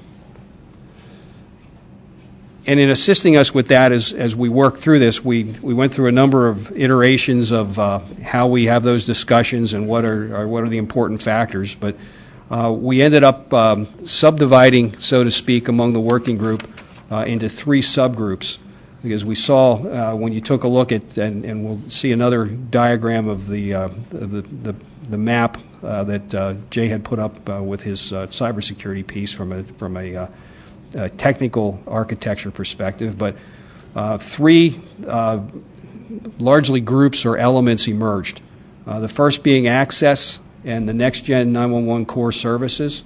The next being the terminating equipment, the 911 call taking, the mapping, the GIS mapping, the CAD and the dispatching, and also the PSAP CPE. And then the third being the ESINet implementation. Each group is tasked with their own research, their analysis, discussions pertaining to their subject areas, and they meet, and I can't speak to how much work is being done by a lot of members, the entire group as well, but a number of members have really struggled to shoulder the burden of this a lot, as much as it's just been amazing, because they hold their own meetings during the week. And then we, once a week on Thursday afternoons, and we've upped it now to 2 hours from 4 to 6, come in as a group then and review everything that the subgroups have largely done offline as a part of our general work group discussion. So as a result of this, where we ended up arriving is with the belief that there is no one best design. There's no one best choice. There's rather a number of options to which to choose from for optimal architecture of next-gen systems. And that depends upon local, regional, and state environments. And that's what we are continuing to work on now. It's our intent to create that same roadmap from an architecture perspective that details the components and the potential configuration choices that are available to decision makers. This was the diagram that we've been working off of, and you can see there the service providers and the access into the system, the transport network, the ESINet, and then the next-gen core services. And there's a variety of different ways that those core services will be able to be configured. And configuration probably is the best word to place on that, because it will really depend upon how an entity configures all of the various required components to do that. The terminating equipment, the 911 call taking, and then the mapping and all the things we talked about.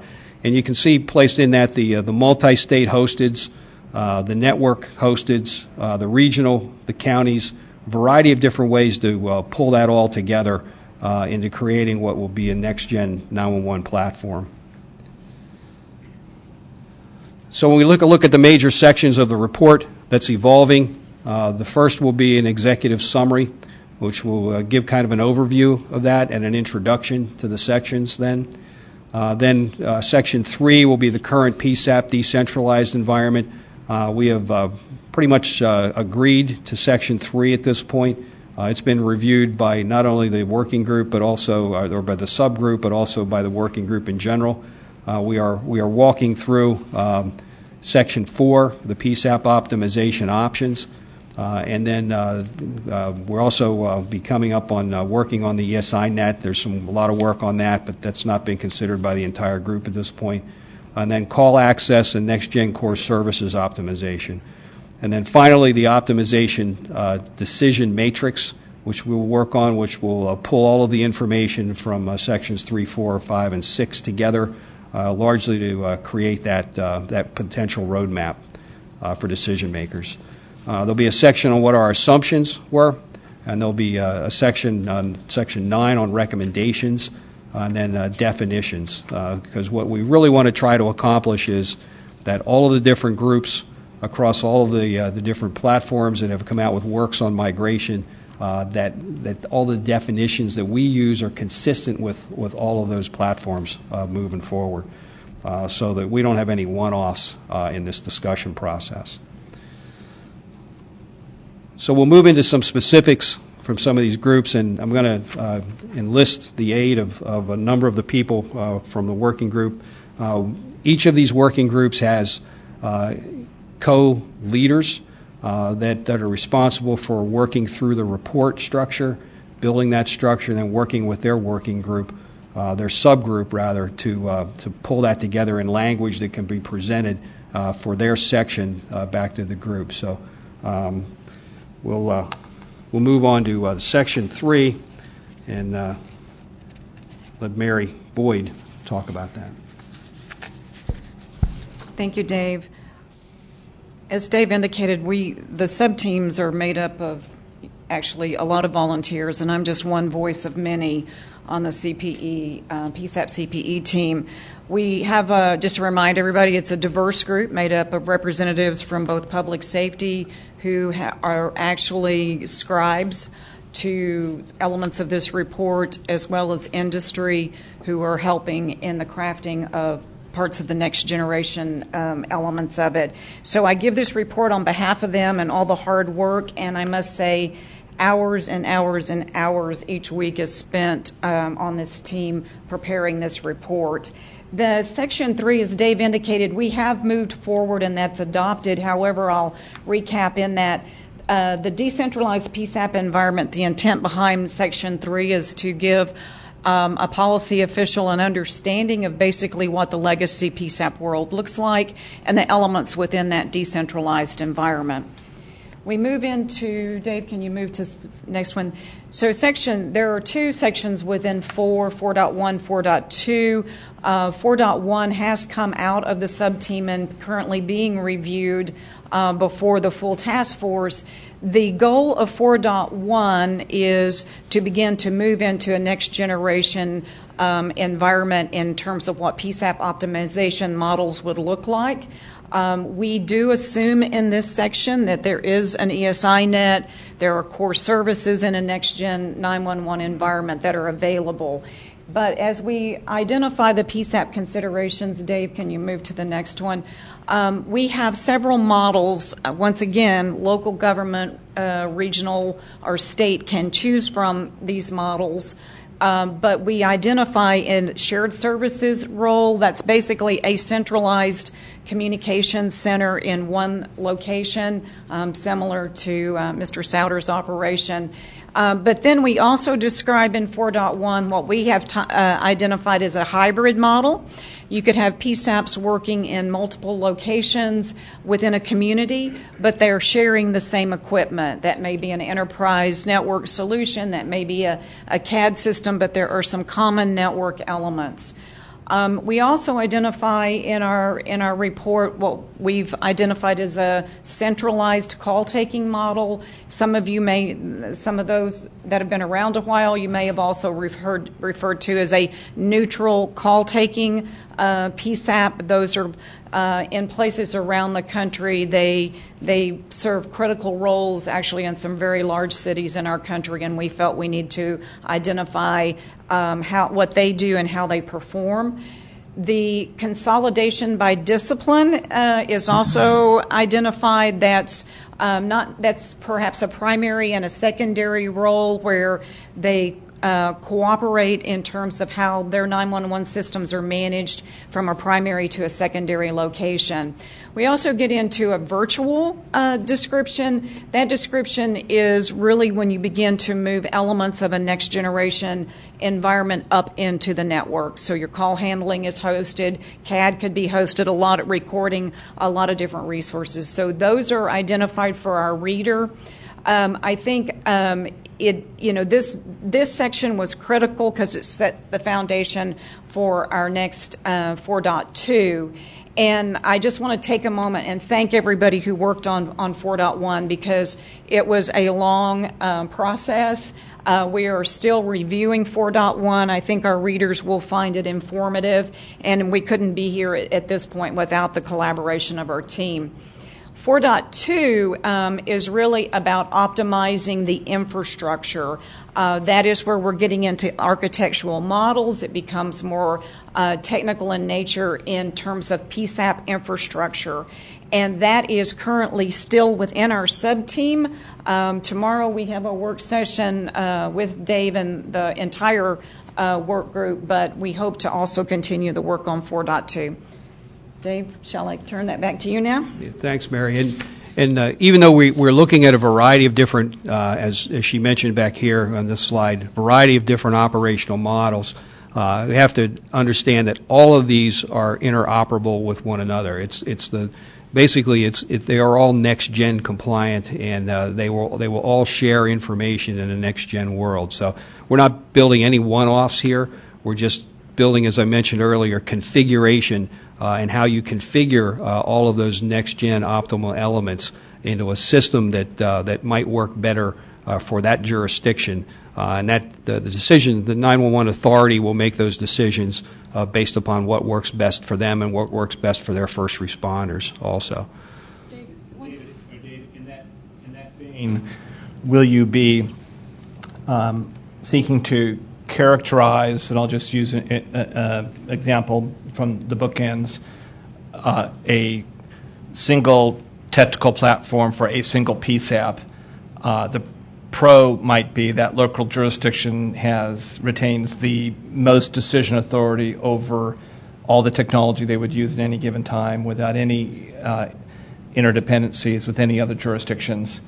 The downside would be that's the costliest option.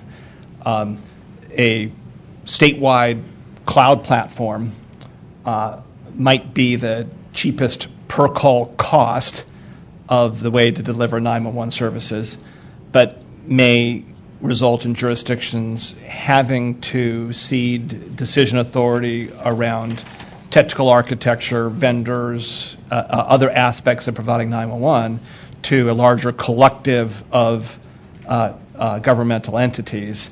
I think it would be useful, instead of just creating the various options and giving some sense as to the pros and cons and why a spectrum exists and how governments can navigate through what's the right efficiency control mix for them.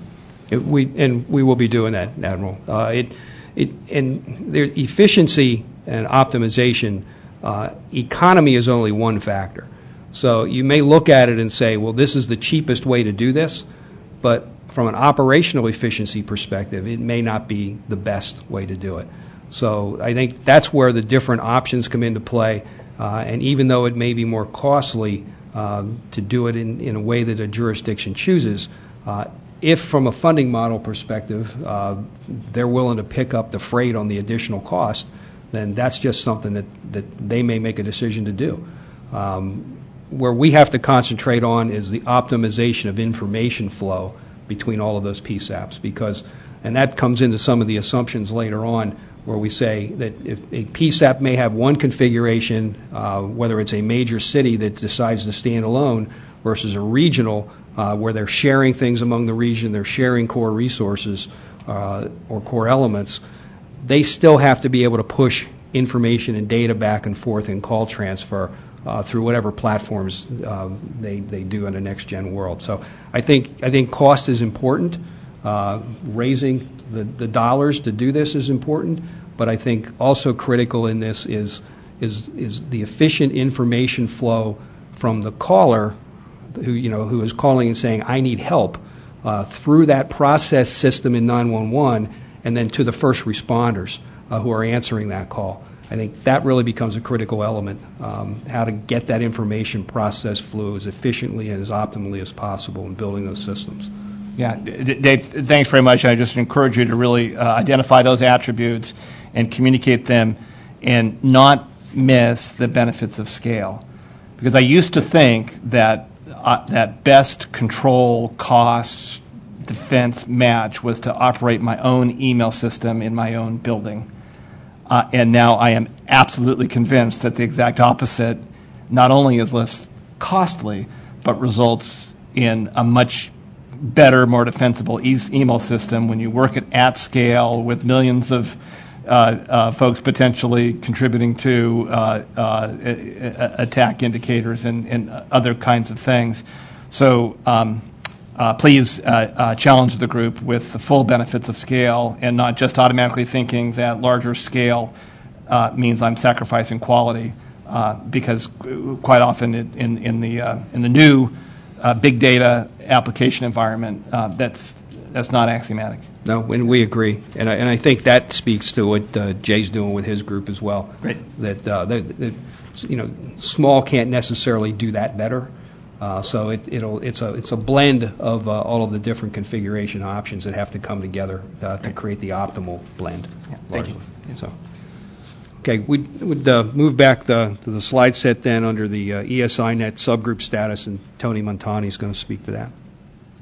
So the piece that my team is addressing is the ESINet architecture. So, and I'd like to just add one comment to what Admiral Simpson just said, just with regard to scale. Scale doesn't necessarily mean you need to give up local control either. So when you think about the architecture options that we have, you have scenarios with the next-gen environment where while you may be doing things to scale with core services, you have architecture options where you might have host and remote PSAPs that'll still have local control about immediate call routing decisions and how things are set up and how things fail over. So there is a nice balance, I think, in that respect to still enable that local control as you implement these architectures. So that's my off-script comment. Yeah. Just remember, local control, though, of where to route a call is different than a local official getting to choose between competing vendors. It's a very different thing. So we need to look at the governance of all of it, because jurisdictions, while we like to think about that decision necessarily being corrupted, quite often local officials know exactly what they want to spend. They know exactly the degree of capability they want. So it's not trivial to give up an aspect of that, that control a local jurisdiction would have on how its hard-won dollars that it collected are going to be spent. And I think in some of the shared services model, we are suggesting that they give up some of that control. That it's better that they procure from a large platform of capabilities.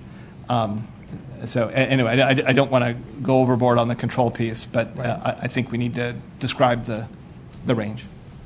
Well, and you just linked us back to Working Group 3's report today, right? Yeah, that's talking right. about how you fund it and that's more at a higher level as well, not necessarily at the local level. So back to script. In terms of the ESINet, this section really is trying to lay out the design considerations for the emergency services IP network. It's an element of the overall optimal architecture. And the distinction we made last time, and I make it again here, is that we're talking about the network and the connectivity, not the services that ride on top of it. So the services that ride on top of it and other decisions that are made around where those are housed, that is all another factor, maybe a little bit beyond this. This really speaks to that IP-enabled network that provides the connectivity between the PSAPs, between the data centers, and all the core service elements that need to be connected. Our focus is on various aspects of the architecture, defined uses, network monitoring and operational metrics, legal regulatory considerations, governance and administrative considerations. Under architecture, key components, obviously the transport network that would be required, an IP-based service platform, a management infrastructure for the network, and security infrastructure. So those are just common elements, and we've heard it in other presentations that are very important when you talk about an IP-based network infrastructure. We mentioned a few minutes ago, just what are the, quote, use cases, and don't necessarily discount maybe the local, but we are looking at the use cases, how you might deploy an ESINet. It could certainly be a local application where you're really dealing with a limited number of sites. You're installing equipment on a local, possibly even within the PSAP, as to how the network gets set up. But then there are other applications which would suggest you have a regional approach and that you look across a territory, if not a whole state, to set up an architecture that is efficient, covers the entire geography that needs to be covered, and is connecting those hosted services. In the regionally hosted model, we thought of it in terms of where it would be a single entity, possibly local state government or large county that would be in control of this entity. And then the third model talks about a hosted managed solution. So that says that you have an EZNet, it's hosted by a service provider, and it's shared possibly across multiple entities, multiple could be counties, multiple PSAPs, and let people connect up and as they're ready to connect into the network. So those are the kind of options that we'll kind of lay out inside the document. Network monitoring and operational metrics. Clearly there's two aspects of this. On any given day, any given minute, you need device level visibility. So you need to know that the routers and the network is performing as you would expect. That's clear, and you can react accordingly if there's any kind of a network issue. But we also need to be cognizant of performance metrics and how is it designed. You know, what kind of performance do you see on latency across the network? What kind of jitter exists in the network, and what kind of packet loss are you experiencing? So these are all considerations that we'll address, and we use NINA documentation to help support that, because these topics have been covered and we're not trying to recreate the wheel on it. Legal and regulatory concerns, I think, really that's a lot of what we talked about already today, as far as how you lay this out and how the government agencies possibly contribute to making the decisions on the EZNet and government's and administrative considerations. And with that, I think we're going to Roger. With Section 6, we'll have Roger speak to. Roger Hickson. Hello. There we go. I'm driven to point out that what was just discussed was not Engine 911 applications. It was the ESINet, the IP network those applications run on.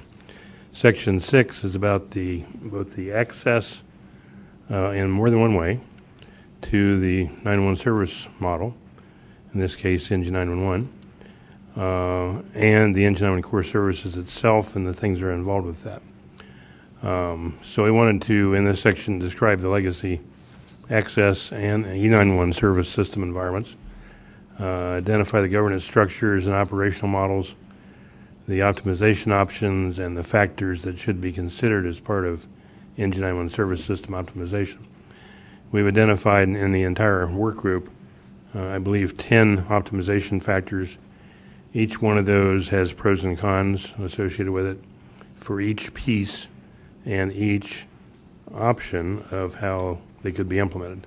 For instance, Engine 911 core services could be implemented whether it's on multiple ESI nets or a single ESI net. Engine 911 core services could be implemented at a county, a regional, a state level, or possibly even multi-state hosted levels. That already exists in some areas of the country, as you may be aware of, based on last April. The considerations here are to take those optimization factors, look at the options as to how each piece of this puzzle could be implemented, and the hard part, identify what the relationships are between those optimization factors. We could do a least cost model in certain ways, but that might not be a most maximized operational model. And that's true for all of the factors, optimization factors that we're dealing with here. And that's not just this group, it's also the whole picture of what's behind this report. So in terms of emergency call and message access to various levels of Engine 911 core services optimization, that could be how do carriers, the internet, other parties, over-the-top parties, for instance, access Engine 911 core services through a physical network, obviously, or the equivalent of that, whether it's state level, regional level, or county level. There's originating service provider data provisioning options. There are validation and access choices. Cybersecurity and the ICAM process comes heavily to bear here. The NINA I3 architecture standard includes a number of ICAM considerations, and they were, as Jay would put it, baked in from early in the process. They probably aren't all that's necessary in today's world because we haven't evolved them yet. So in version 3 of the I3 standard, we're planning to go back and revisit all that and bring it more up to date and make sure that it meets what the needs are as we see them from the work we're doing through this report. So you can say access, and most people think, how do the calls get into the NG911 system? But there's also validation access because you got to validate addresses. You have to have data provisioning options. The so-called service order content for a wireline call, it's really service order content, not the service order itself, as is usually the way it's stated. But all of those have different access choices, and some of them depend upon, probably in reality, how you've implemented NG911 core services. If you do it at regional level, multi-counties within a state, for instance, probably the access for data provision and for validation follows that model. It can be done in another way. All that can be done through a third-party vendor that accumulates all of that for multiple carriers and things of that nature. But there's multiple ways to handle that. And we need to identify what the pros and cons of each of those choices are and how the larger dependencies relate so that we can provide the reader of this report with as it's been referred to, a roadmap. It seems to be a familiar term these days. A roadmap of how to wade through that, understand it, understand the relationships, and pick the best variations or set of choices that fit their environment. And as was implied earlier on,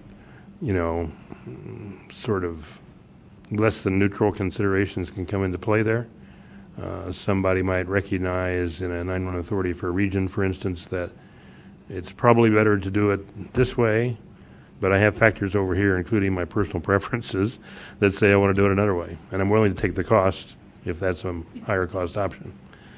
So people have to be able to make those kinds of evaluations and decisions as to how they want to approach this whole thing. If we tried to do this by coming up, as has been implied earlier, coming up with a best choice model, it would be an impossible task because there are too many factors involved to ever have one single choice be the best choice in all cases in all parts of the country. Let's see here yes. So the status, I've covered that pretty much. Status, draft of explanatory text is mostly complete. We've got some adjustments to do from various contributions from various people in the subgroup. We have not yet integrated the optimization factors evaluation and text into it, but that's the next step. And we expect the full draft of the subgroup sections to be ready for review within work group 2 by the third week of October. So also note that so far this group is planning to lead on the terms and terminology clarification work for review by work group 2. That directly relates, Admiral, to your comment at the first meeting that I grabbed onto, that it's time to have terms and terminology and concepts clarified for NG911. It's been a frustration for a long time about the way that's handled in some cases, and it can't help but cause problems for PSAPs and 911 authorities when this vendor refers to this way and this vendor refers to it that way. And we've even had a problem in another group I'm working with where people are making up new terms for terms that already exist because that's their personal preference. So we've got some significant background work to do in that area, I think. So anyway, we're basically on chart here to be able to provide the right information for this section in the time frame that work group 2 needs to include it for the overall report. And that's it, unless there's any questions. Thanks, Roger. In Section 7, we talk about the optimization decision matrix. This will be kind of pulled together from all of the different subgroups and all of the work that they're being done. It'll be the roadmap, as we've called it, of the various options available to PSAP governance authorities, the possible configurations they may wish to develop to achieve their solution. And the status of that is, again, pending based upon the other sections. But I think this is largely where Admiral would pull together that information that we had talked about earlier here. This ultimately, I think, all the other sections are kind of laying the groundwork for this section. And this section then leads us forward to talk about what our recommendations would be in a subsequent section as well. So we're yet to embark on this, but we will be very shortly. Oops, I went too far. So much work has been done, as you can see by everyone's comments. There's just a tremendous amount of weekly work that's being done, and on top of this, everybody's trying to do what their normal job is. We move into a lot of after-hours work on this, to say the least. More is yet to be accomplished, as I said.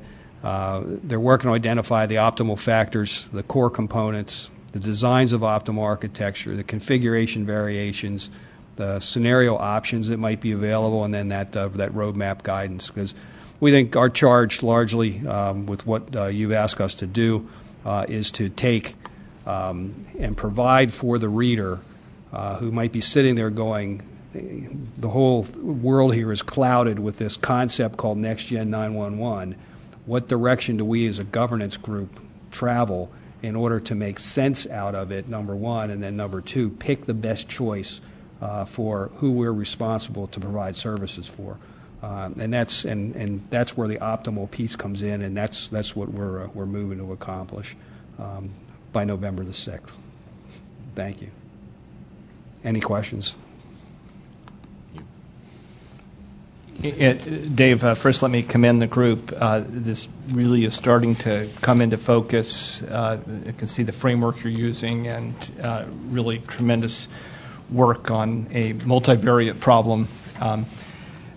One of the things in my experience comes from working with service-oriented architectures, that each of the different elements that you've described, both the Next Gen 911 core services, the CPE and terminating equipment, many of the applications, CAD and mapping tools, as well as the ESINet itself, and then Roger, the Next Gen 911 functions. Out of the box, they all come with their own directory services, right? And each controls the accounts that you then give permissions to either be a user of that module or to perform administration functions or security functions with that module. You kind of have some decision space as you go forward, and you connect those modules together.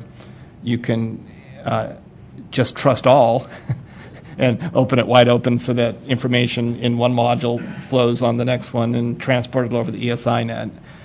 That's a bad plan, which Jay will nudge you and say, that's a bad plan.